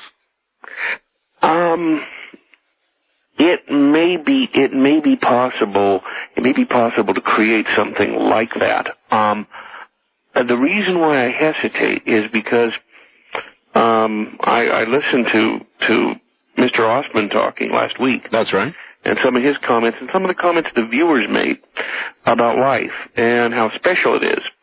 And the question is, can we create life? If you mean, could we create something that is small on the order of a virus or a bacteria? No. I don't mean that. You don't mean that. You mean something that's self-aware.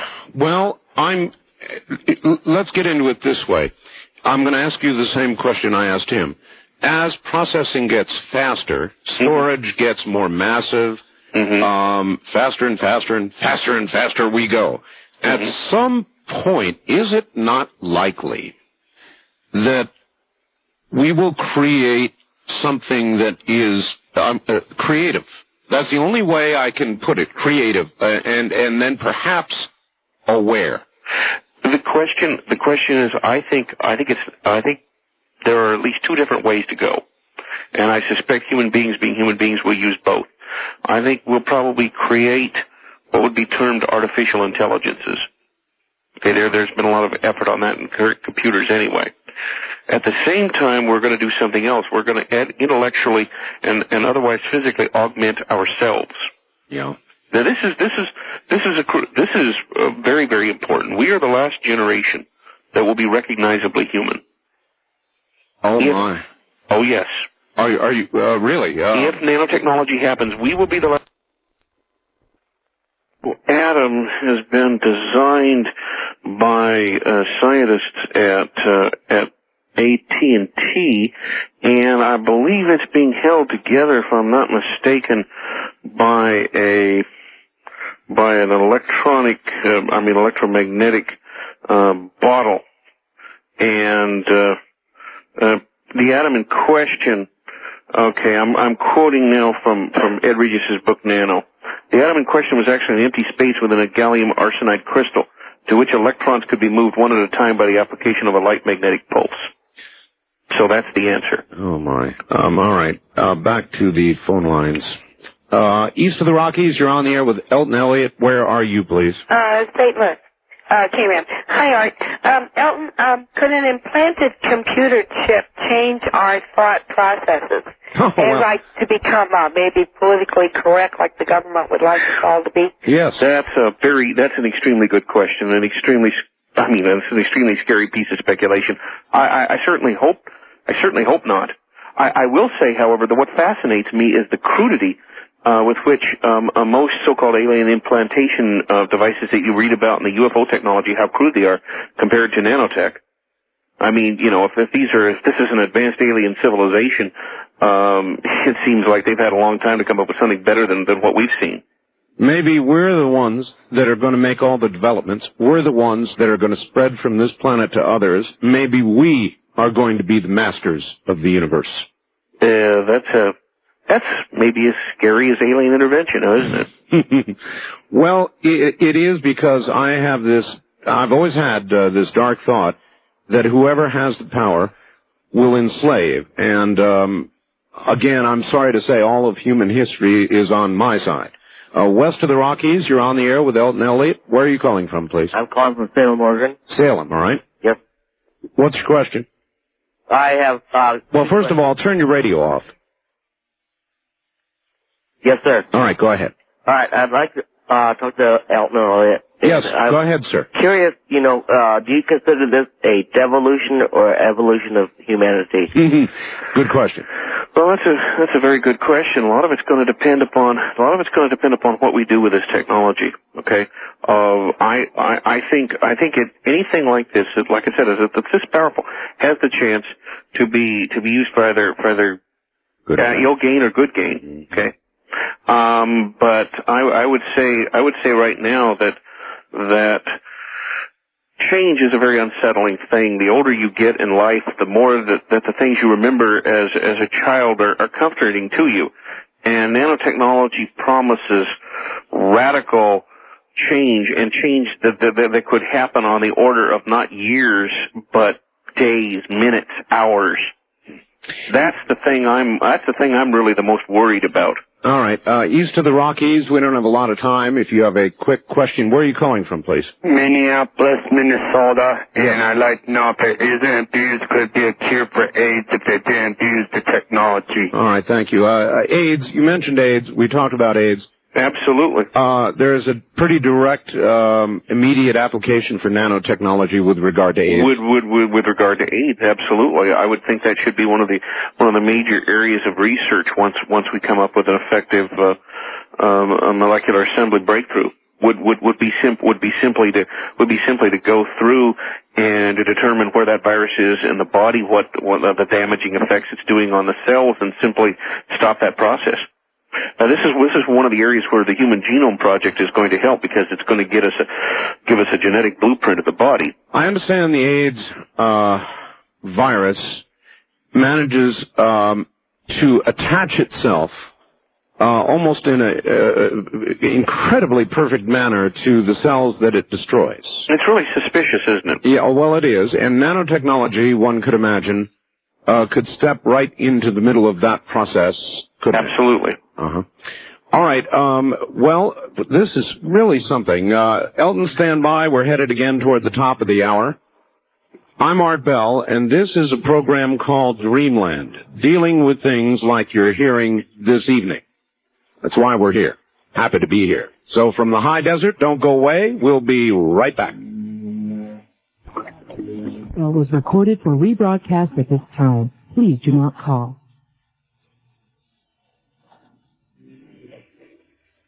Nanotechnology makes one wonder if there's going to come a day when mankind will no longer work or toil. It really does. Around. That's going to be very, very interesting. And one of the problems is the impact it's going to have on money, on what the basis for money is. And I simply wouldn't know how to answer that question. Our entire existence will be modified. In other words, with nanotechnology comes essentially replication. And that's what I was saying, when I launched into that commercial. Elton, isn't it possible that this would produce a world of people at the extreme who would have nothing to do physically or work to do physically. They would simply, it's the horno plenty. I think that it's very possible that nanotechnology could bring about a world where you don't define yourself by work. And there are some people who may sit back and become lazy and do nothing and become unproductive. However, there are going to be plenty of people who are going to be phenomenally creative. There are going to be plenty of people who are going to want to essentially go into space. One of the things you can do with nanotechnology is you can create worldlets. Well, the entire definition of productivity would likely change, wouldn't it? Absolutely. And by productivity, I mean things which would be creative. New designs of nanotech itself, other types of creativity. I think creativity is going to last. I think that the technology this is going to give us in terms of spaceflight, which isn't something we've talked about much tonight. No, and let's get to that in just 1 second. I do want to welcome again, because I think they joined in the third hour, KSYG in Little Rock, Arkansas. If you're just catching us, this is the third of 3 hours. And to get the whole show, you'd want to give your station there in Little Rock a call. Just one joining, Little Rock joining 150 other affiliates. This is Dreamland. It is a program dedicated to discussions about things that, as I say in my little piece at the beginning of the program, are not so easily or neatly put in a box. And nanotechnology definitely is in that category. So all I can tell you is let your mind rest, listen carefully, and open up and receive what we're sending, because this is very important stuff. You don't have to put up with it. What am I talking about? Hard, foul water. That's right. Hard water gets into everything, fouls it up. You know what I mean? The white, scaly stuff. Statement. Our society, the way we see it, is so dysfunctional as it is. We are overrun with information. Now comes nanoscience. I mean, we challenging creation, and I have a feeling we're going to lose 6 times. Now, Elliot, I'm going to throw you something. You may reject it or catch it. For over 40 years now, abductees and various key people have taken space rides with we call UFOs. It has been reported from many sources that's global-wide that the hull of the spacecraft totally become transparent. Totally invisible. Mm-hmm. Now, remember the smart bricks with the sunset? So yes, it looks like E.T. is already working with nanoscience. All right. Well, there you are. Yes, it's a good point he makes. Yeah, absolutely. If I don't know. I don't profess to know and profess to understand the UFO phenomenon one way or the other. But if indeed such things are reporting, if such things have happened, then maybe that is indeed possible. I would think that any advanced alien civilization would have nanotechnology or nanotechnological capabilities. I really like the way you explained it in the beginning. Mankind, for all these years, has been taking big things and, in effect, whittling them down to make functional, smaller machines that work, big to small. Nanotechnology is the exact reverse, you say. Small to big. You take the molecular level and you build to big. It's creation. And that's I guess what freaks me out. To me, it smells like, tastes like, looks like creation. Well, one of the things, and if you talk about big things, one of the things that you could make with nanotechnology ultimately is let's say what I would term a large worldlet. Okay, which would be say something the size of North America. You go out into the asteroid belt, whether the one between Mars and Jupiter, the one between Jupiter and Saturn, and take several of the asteroids and essentially with a lot of nano machines and create a worldlet, something the size of North America, make it mobile, with capabilities of taking large magnetic bottles with certain types of mass and forcing it down. You might be able to create an artificial sun, and then essentially travel places. That's one of the things that the human species has a desire for travel, a desire for expansion, particularly when you go from a culture of death to a culture of life. You're going to have a lot of people. So, Elton, you said earlier, and maybe some late audience joined. Do you really believe this? This is the last generation of human beings as we know them now. Absolutely. Absolutely. The last generation of human. The way I put it was the last generation that will be recognizably human. East of the Rockies, you're on the air with Elton Elliott. Hello. Good evening. Art, I've just about given up getting any sleep on Sunday night. Where are you? Madison, Wisconsin. All right. I want to speak directly to what I think is the heart of the matter here, consciousness. Yes. Now, a computer stores data in the binary code on a disk or on a hard drive or whatever, and you're talking about downloading information from a human brain, and what I'm missing here is where has it ever been proven that information is stored in the brain in hard form like that? In other words, cells don't have yes or no binary code thing. This is exactly my concern. This is exactly my concern when I said that a photograph of a sunset is not a sunset, it's an image of something. And absolutely our minds don't necessarily operate on on-off switches. And of course on the other hand with the new work in DNA computers, and if you really want to look at it, which don't operate on on-off but operate off of the 4 amino acid bases that's in DNA, if you look at DNA is in a sense the computer that runs our bodies. So our bodies runs our bodies, and it runs a frog's body. But wait a minute, sir. Wait a minute. Is not DNA, or cannot DNA, in a switch manner, yes-no manner, be turned on and off? Okay, in terms of action-reaction, yes. I mean, if you touch a frog in the right place, it jumps. Its DNA tells it to jump when it's stimulated.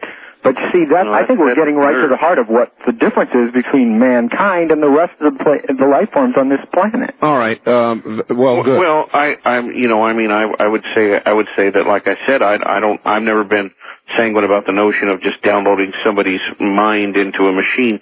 So I'd agree with the caller that there are probably concerns that he holds that are valid.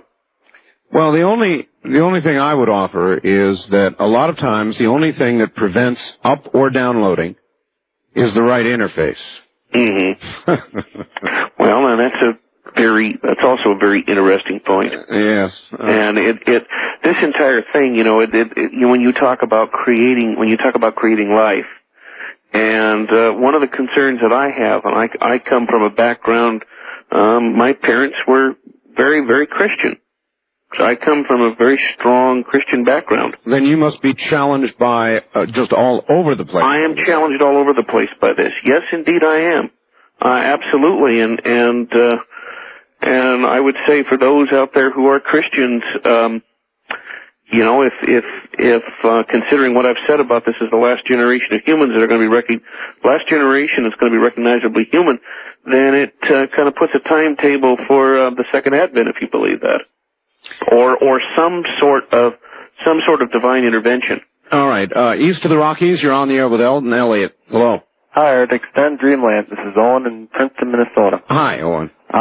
It seems to me that if this technology is really for real, then we'll have enormous population increase. Am I right in my thinking there? Sorry. And if I am, then don't you think that throughout history, good and evil has kind of evened out? And if we have sudden population increases, don't you think that we would have many cataclysmic events? No, absolutely not, because that's along the notions that life is limited to the earth. And it's manifestly not. I mean, if not life, certainly at least living space.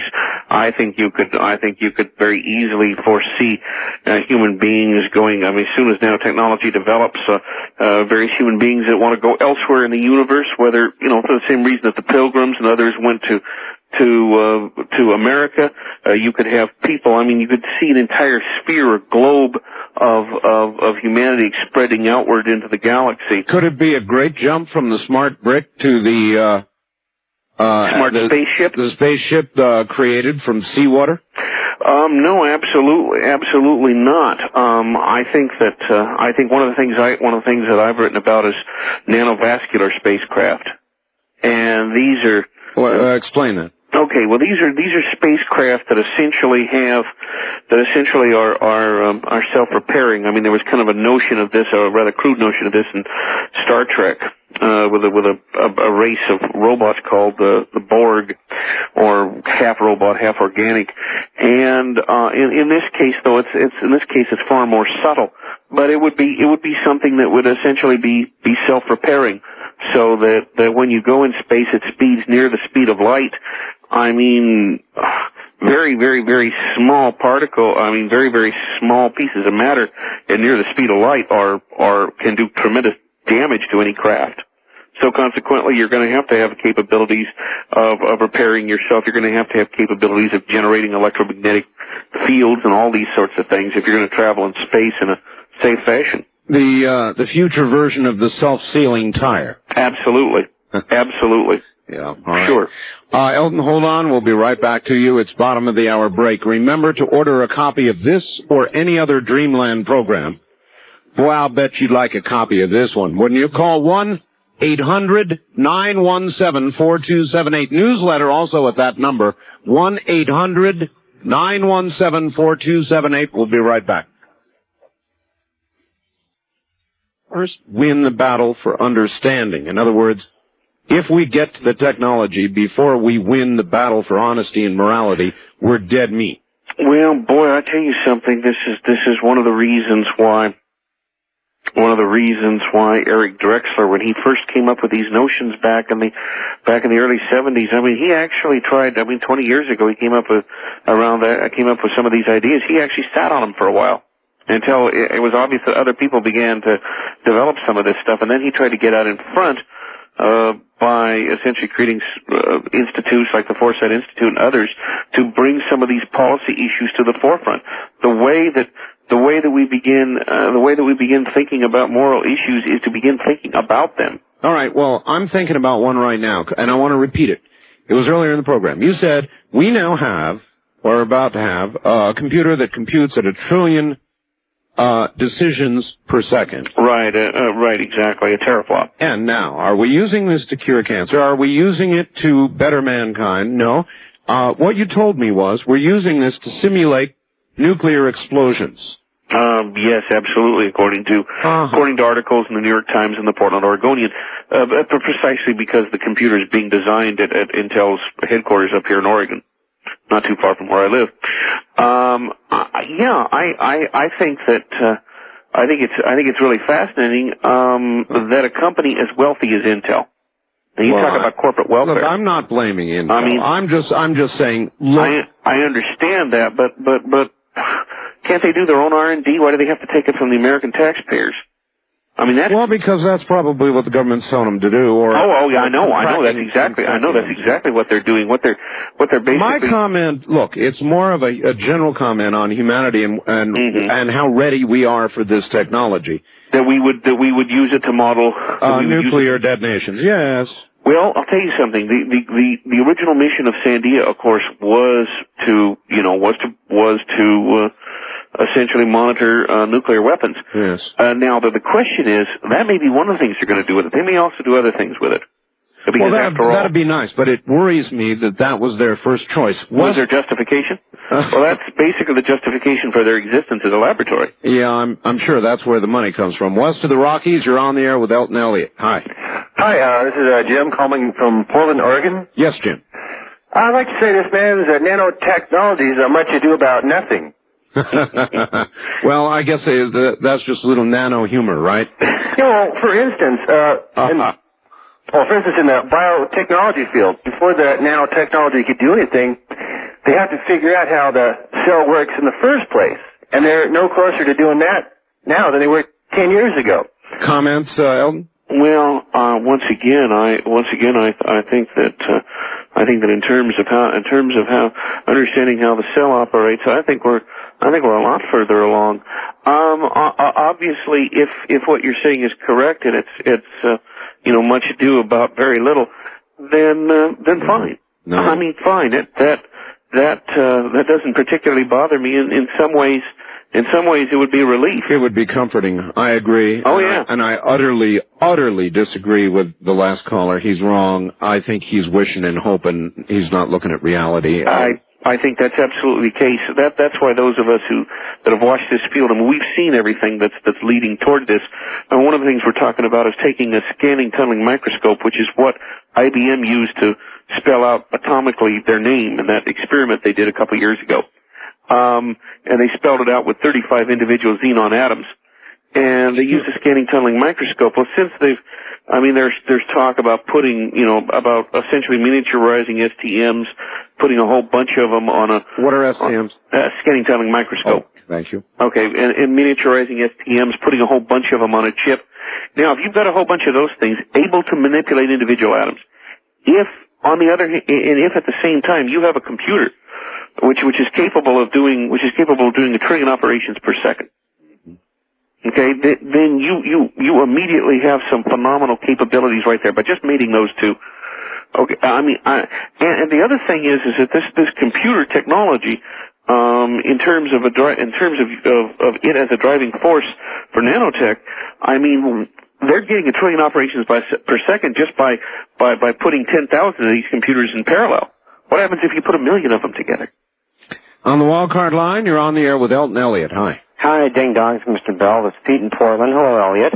Hello. Yeah, like the man was saying, if we want to learn about the cell, we can build little nanobots, use them like Isaac Asimov's Fantastic Voyage, and put them inside the cell to monitor exactly what is going on, when, and how, and have them communicate with a teraflop computer outside. Absolutely. It's one of the areas. That's a perfect application for that and virtual reality to help model some of it.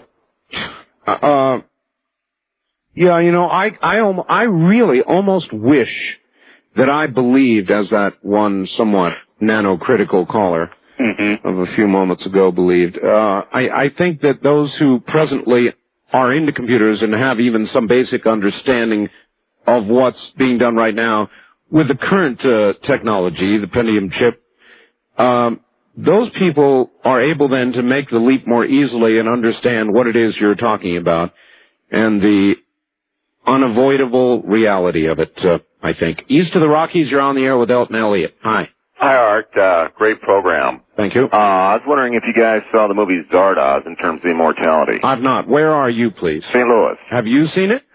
Zardoz was a movie starring Sean Connery back in the early 70s, and I've seen parts of it.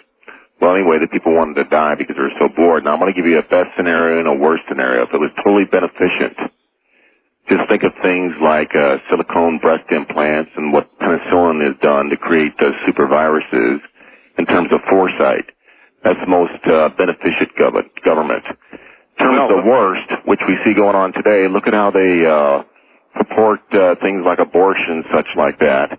And they're not going to be trying to increase populations. What they'd be trying to do is decrease populations, because all you see in terms of the media is trying to cause strife. All right, sir. Thank you. This is part of the. Let's look at it on a theoretical basis. This is part of the culture of death, which we have in our society. Nanotechnology will directly, radically confront that. But on the other hand, if you want to talk about implants and physical changes and whatever. What do you think the fashion-minded will do? Today they're piercing themselves all over the place. They're putting tattoos everywhere, scarifying themselves. What will they do with nanotechnology? Well, today's weapon is still penicillin or some variant of penicillin. Is it not possible? We're always in a fight with viruses. New viruses, it seems like newer ones are coming along. They're penicillin resistant. Badder and badder and badder. Nanotechnology might be the eventual ultimate tool with regard to fighting them, mightn't it? Oh, absolutely, positively. And that's, because these machines are going to be operating literally on those levels, if not smaller. And so consequently, remember somebody to one time talked and said, well, how are you going to necessarily lubricate some of these machines? Because after all, for them, a dollop of oil is an ocean. Yes. And what is the answer? And the answer is that they're talking about phased array diamond diamond structures, diamond-like structures, so that you structure them very, very precisely in very hard patterns, so that they simply flow along. They actually flow and don't. They are their own lubricant. The very precise nature of them is lubricant. God, that's fascinating. Eldon Elliott is my guest. He'll be right back. Now, UFO News World Report. A little name change from UFO Facts. UFO News World Report. Please be very polite with them. That's involved with protein folding in chemistry, in physics, further miniaturization of things like scanning tunneling microscopes, atomic force microscopes. Eldon, I'd almost be willing to bet back in the horse and buggy days, they said, a machine that works as well as a horse. Yep. Well, exactly, and the fact of the matter is it for all these people who are basically critics of this. All I can say is that because nanotechnology mimics nature, there is a certain inevitability to it, and I know. It just simply. It ups the ante for all of us. It ups the ante for all of us from a moral point of view, from a political point of view. You asked me just a broad question about political correctness. I'm appalled by political correctness. Fly, Elliot. If man had been meant to fly, he'd have been given little wings he could flap, just like the birds. Man will never fly, Elliot. Never. Never fly. Nope. You just... So, there you are. Eldon, we're at the end of the time. The guy in Princeton's right. We don't have enough time. It has been a great pleasure. And we will have you back, I guarantee, and we will talk more about this. I would love to be back. Eldon, thank you. Thank you. Take care. That's Eldon Elliott. Why, if man had meant to fly, he'd been given wings. You all know that out there, don't you? From the high desert, that is about it. If you would like a copy of this very important program, today you need... Nevertheless, would you explain that term, the goo? The gray goo? Yeah. It's the notion that you create that a machine accidentally runs amok, and it essentially takes, let's say all carbon-based life forms, strips them down to their essential atoms, and just turns out goo. So all of humanity... No, the biosphere of the planet. Even worse. I mean, you could do it with oxygen, you could do it with hydrogen, or what have you. That's the danger in terms of, we don't need to create something like Terminator 2. Okay, the two creatures in there. We don't have to create anything like a robot or something. You just create small invisible machines that disassemble your enemies atom by atom, molecule by molecule. All right, somebody sent a fax here. It says, please comment on this. Reference 1986, a book apparently called Engines of Creation. Yes, that's Eric Drexler's book. That's the book that I got the definition of nanotechnology. That it would be possible to, in effect, create nanotechnology machines that would, quote, lobotomize, end quote, entire populations. Well, I think disassemble is a little more dangerous even than lobotomize. Lobotomize is obviously horrific as well. Yeah, sure. You could do that. On the other hand, though, the technologists that are working on this are developing something called active shields. Remember, if you study military history, you know that for every offensive advance, there is eventually a concurrent catch-up by the defense. Yes. And active shields would be ways of small molecular machines that would simply keep you safe from this stuff. Keep you safe from gray goo, keep you safe from any type of invading molecular, in this case, normal viruses, normal bacteria, and any type of artificial virus or bacteria. Isn't this off into God's country? Well, I thought about that when Mr. Ostman, when he said he didn't want to touch theology. Yeah, it is, after all, creation. It is, it certainly would be considered that. I'll respond to it in two ways. Yes, there are theological concerns with this, obviously. However, Arthur C. Clarke one time had a real nice quote. He said, "The technology of any sufficiently advanced civilization is indistinguishable from magic." Mm-hmm. Well, I made a corollary, Eliot's corollary. Any current generation's technology will seem like magic to previous generations. Let's take King Nebuchadnezzar from the Bible. Let's bring him up to the present. Let's take him into a dark room and turn on the light and turn on a switch. Elton, here's the thing. That's why I use the word quickening. It's all moving at an exponential rate. In other words, if you look at what's happened since we've been alive, say, right, with regard to our fathers and our grandfathers and so forth, the rate of change is just going nuts. It's on an exponential curve. Yes. Well, I would, like I said, to complete the analogy, what we do right now would be considered magic to somebody from Nebuchadnezzar's time. Absolutely. What they would be doing in the future, we would consider magic. However, it would be based on technology. The question is the moral dimension. Do we have the wisdom? Do we have the wisdom to do this? For instance, if you develop nanotechnology, you have an economic monopoly. But if you go out there and you create smart bricks, how many people do you throw out of work? Well, actually, nanotechnology, if developed, makes money a thing of the past. There wouldn't be absolutely. Just wouldn't be money. You might have something along the lines of a British thermal unit, which would still have some meaning. There would be a medium of exchange. You could do that, but it couldn't be based upon anything hard like gold or silver. All right, hold it right there. We'll be right back to you. You don't have to put up with it. What am I talking about? Hard, foul water. That's right. Hard water gets into everything, fouls it up. You know what I mean? The white, scaly stuff that sticks to about everything, including even your hair, your skin, cakes your shower head, gets in your pipes, packs your water heater until you're paying about $300 more a year just to heat the water. Well, there is an answer. Magnetic water conditioning by GMX. I've been telling you about Joan in Boulder, Colorado. Well, how about Sam and Kelly in Las Vegas?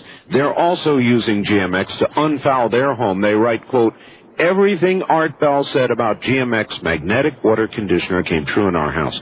Our glasses are clearer, our shower walls cleaner, we're using less soap. We're very happy with our investment in GMX," end quote. Thanks, Sam. Thanks, Kelly. Most of you know I've got it here in my home. It magnetically conditions the water so it will not foul up your home, hair, or car. The cost?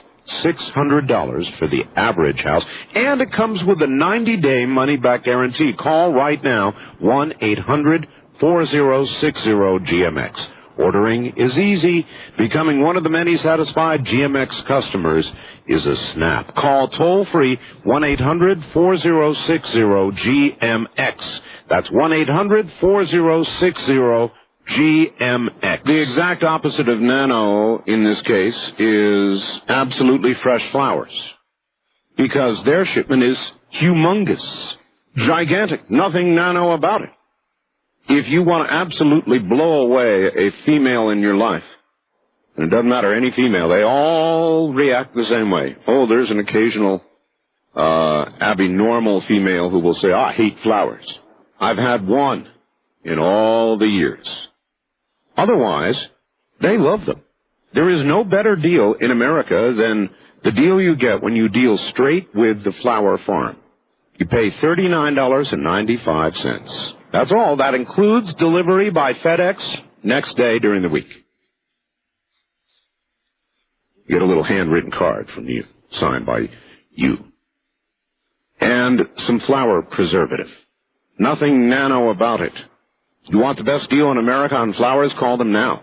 1-800-562-6438. That's 1-800-562-6438. Elton, a little while ago I said, bummer, and maybe I ought to be saying, thank God. I wonder which it really is, that I may just miss this. I wonder if it is going to turn into a nano dream or a nano nightmare. Those are good. It is up to us to make the difference. It is up to us by making the public aware of this, by insisting that research be done openly, by insisting that secrecy be a thing of the past. Anything that is going to change our behavior anything that's going to change, anything that's going to change ourselves as much as nanotechnology will, we're going to have to change our behavior to adapt to it. Elton, there's about as much chance of that as there is of the authorities inviting Art Bell to go visit Area 51 and S4. Well, that's probably absolutely true. Yeah. And, of course, that opens up a whole other can of worms. But that involves the social ramifications. I mean, if, for instance, one of the big arguments that's been made, the reason why the government may be covering up things in, various and sundry places, dealing with what the guest at the top of your show talked about. Yes. One of those reasons might be simply they're concerned about the social ramifications, about social dislocation. Of course. Well, the fact of the matter is that they've got to be able to manage us, right? That's right. And they may be able to manage something like that, but they can't manage nanotechnology. It simply can't be stopped. It's happening all around the world. I sorrowfully agree with you in a way. It's the genie's out. It's not going to be put back in the bottle. The trouble is, I've got this awful feeling they're far ahead of the private sector. I mean, I'm sure they've got labs working. Anything this powerful, Elton, they're working on it hard, and you know it. If indeed they are working on it hard, then we indeed are going to be living in extremely interesting times. That's putting it mildly. I mean, anything that can alter what you look like, how smart you are, where you go. Color of your eyes. The color of your eyes. We haven't even talked about one of the most profound impacts of nanotechnology. And that would be? And that would be the human mind. All right, that's a good hook. The human mind coming up next with Elton Elliott, nanotechnology. If you want to send us a fax, it's area code 702-727-8499. Coming up shortly, your calls. This is Dreamland. Good evening, everybody. I'm Art Bell. I wish I could tell you that what we're talking about this evening is nonsense, but it's not. It is the immediate and near future, and it is both a reason to be hopeful and a reason to be frightened, and maybe a reason to pray. I don't know. What would you say, Elton, people ought to do more of out there? Be hopeful, frightened, or pray? Pray. You mentioned the human mind, Elton. What applications would there be in nanotechnology for the human mind? Well, one of the things that over the years, science fiction writers, of which is one of the things that I do besides consulting on business. Mm-hmm. One of the things that science fiction writers do is they write about the future. And the future has been a fairly comfortable place to write about, essentially, and to set stories in, because there was kind of a consensus future. You'd have space flights, you'd go out into the galaxy, you'd form empires or big types of governments, and they'd collapse, and then they'd come back, and then maybe eventually way down the line you'd meet up with God or something like that. Yes. This was a consensus future. Well, nanotechnology has essentially and stripped that aside, and it stripped it aside in one way, and that is that nanotechnology offers possibilities in terms of altering the human brain. Capabilities, for instance, of directly putting a very, very, say, something the size of a sugar cube or smaller that would contain, for instance, the entire Library of Congress, and putting it in our heads. Giving us access. I mean, wouldn't you like to be a world-class mathematician or a world-class scientist or a world-class, whatever?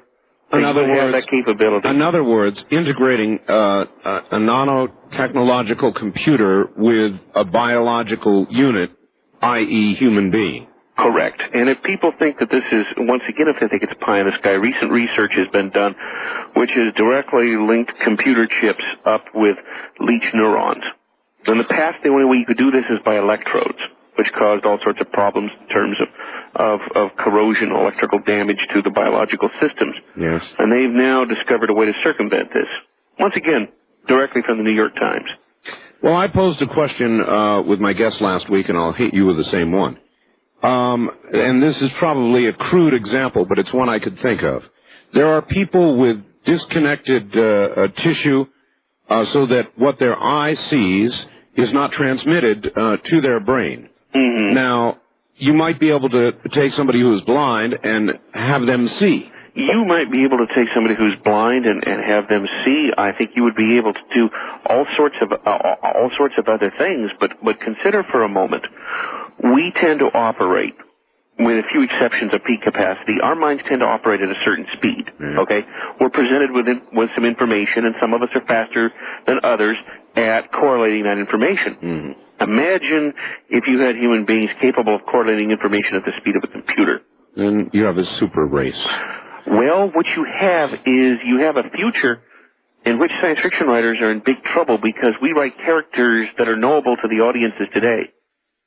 And how do you write logically about a character like that, who's smarter than you are? Well, again, let me drag you back a little bit. If you could get the blind to see, then you could take somebody like me, and you could put something in the optic nerve that would allow me to see in the infrared spectrum. Or we could have something that would allow you to see into the infrared, into the ultraviolet, I would presume, all along the electromagnetic spectrum. Absolutely. Absolutely. You would be, for instance, in terms of information transfer, take something that's directly connected to your mind, have that piece of information leave your brain, have it disassembled, have it travel at light speed to another part of the galaxy even, have it reassembled, correlate information, come back to your mind. How far might we be, Elton, from, and this is the analogy I used last week, I can take information on my hard drive and transfer it in a very short amount of time to another hard drive. That's Absolutely. A massive amount of information. What would stop us eventually from taking the contents of a human mind and, in essence, copying them, downloading it, or uploading, however you want to look at it. Either term. My answer is, and I've heard people talk about this in the scientific conferences, and it's always it always makes my skin crawl in a way. That's right.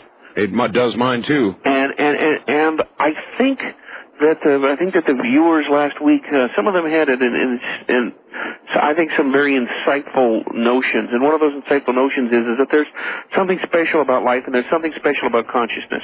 Other than those that are staring blankly at their radio, we don't have viewers. Mostly, we have listeners. I'm sorry about that. All right. No, the point is, and here's the hard question. You said you wouldn't be afraid of these.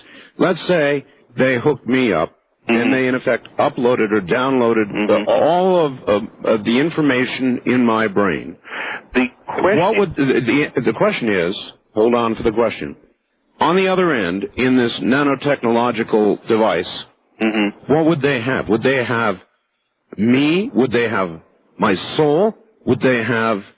Okay, let's say that you're out at the beach and you take a picture of a particularly spectacular sunset. Yeah. You don't have the sunset. You have an image of the sunset. If they take your mind and they put it into a machine, yes, they may not have you. They may not have you. There may be something about the human body that we don't know about. There may be something, in other words, you may need, this is why I keep talking about augmenting our own bodies, because our minds may need our bodies in ways that we don't understand. And that's something this research is going to tell. The question is, I mean, if you can augment your body and essentially have virtual immortality, you don't have to worry about, I mean, essentially your body's gonna become a machine anyway. All right, I would like to begin to take, would you be willing to take some fast phone calls? Absolutely. All right, boy, this is just a mind-boggling technology, and I'm sitting here almost wishing that it wasn't. Anyway, here we go. West of the Rockies, you're on the air with Eldon Elliott. Good evening. Yeah, it's reminded me of a couple things that in my past. One is be careful what you ask for. The second one reminded me of King Midas and the Golden Touch when he hugged his daughter. Mm-hmm. And the third one would be in the garden when the promise was made to Eve if she ate of the fruit of the tree of knowledge. Yes. That she would be like God. Yes. All right. Very good. Okay, but that wasn't necessarily the fruit of the tree of knowledge. That was the fruit of the tree of knowledge of good and evil. Yes. Good and evil. And in the Bible, knowledge meant knowing. Knowing somebody meant acting. There was some sort of action that went along with eating the fruit of that particular tree. In this case, disobeying a direct order. Mm-hmm. All right, east of the Rockies, you're on the air with Elton Elliott. Hi. I'm just more of a believer now not to trust the government, not to trust scientists, not to trust nothing. I'll tell your viewers to start saving up on water. I'll tell you, first of all, I don't have viewers, I have listeners. I hate television, so quit saying that. Okay, listeners. Yeah, thank you. Start saving up on water and food and rely on yourselves. Thank you. You're welcome. I would second that emotion. I would be concerned. I would be concerned about the government. I would be concerned about scientists, and I would be concerned in both cases because they're all too human. But as for water, problem with this technology is if you've got small machines that are on a molecular level, you can't hide from them. Yeah. I mean, they can go through walls. They can get you anywhere, any place.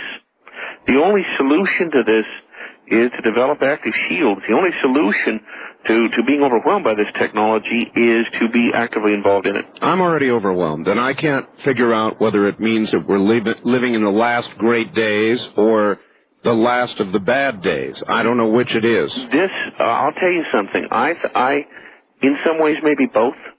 In some ways, maybe that's not a self-contradictory concept.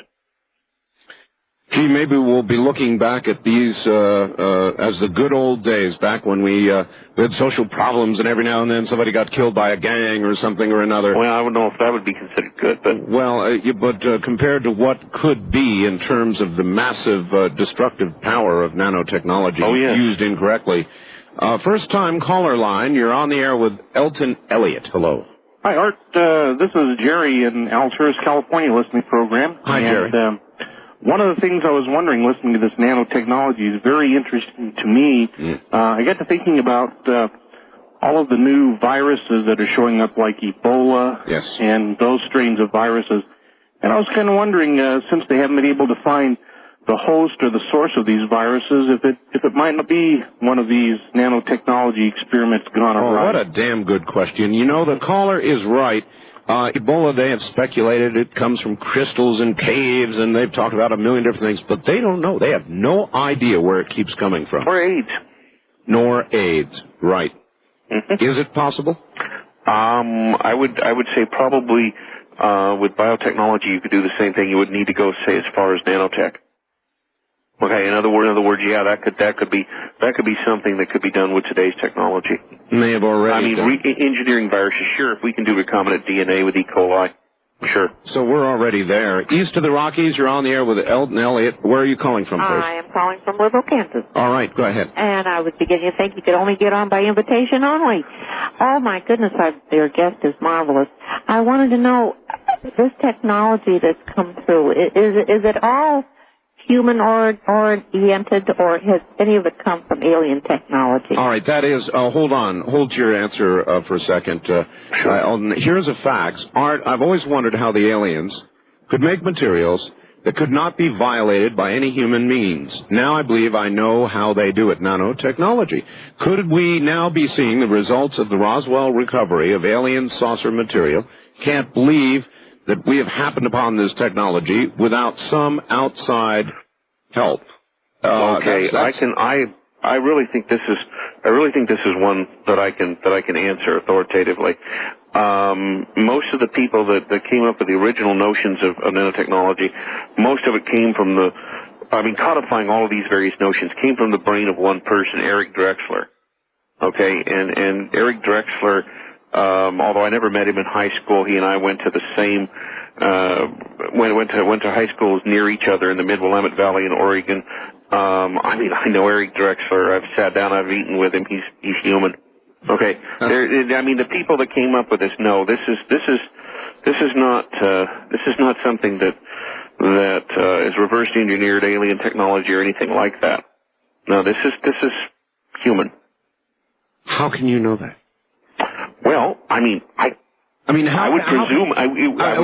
Let me even try this, Eldon. Okay. How can you account for the rapidly increasing technological revolution, the pace of it? How can you account for that when all of previous human history plotted? We have taken there was intervention. It might be reasonable to speculate that there's intervention. As a matter of fact, what was it? Daniel says knowledge shall be increased, men shall run to and fro. I think that's biblical. So that notion has been around for a long time, yeah. But as for the notion that this specific technology is it, I mean, the first major conference that was held on the West Coast, NanoCon 1, which was February of 1989, I was present with a whole bunch of other people. This is within about a year prior to that is when I first became aware of this technology and the possibilities, and I will tell you, it had an incredible impact on me. That is just absolutely, I knew this was the future. There was an instinctive understanding there. Now, could that sort of instinctive understanding be implanted somehow, just, out there in the ether somehow by aliens? Who knows, and who could tell? Mm-hmm. All right, we'll be right back to Eldon Elliott. It reminds me, I'm reminded of the obelisk. And I too, there's no way to know. This is utter speculation where this technology came from.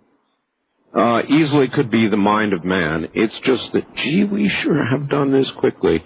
And again, I must wonder, on the edge of this kind of technology, whether these are the last great days, whether the future is going to be there at all. And it's going to depend on how man handles this technology, and I have this sour feeling we're not quite ready. Now, UFO News World Report. A little name change from UFO Facts. UFO News World Report searches the world to give you the information you've been looking for. No chaff, fancy ads to wade through any of that.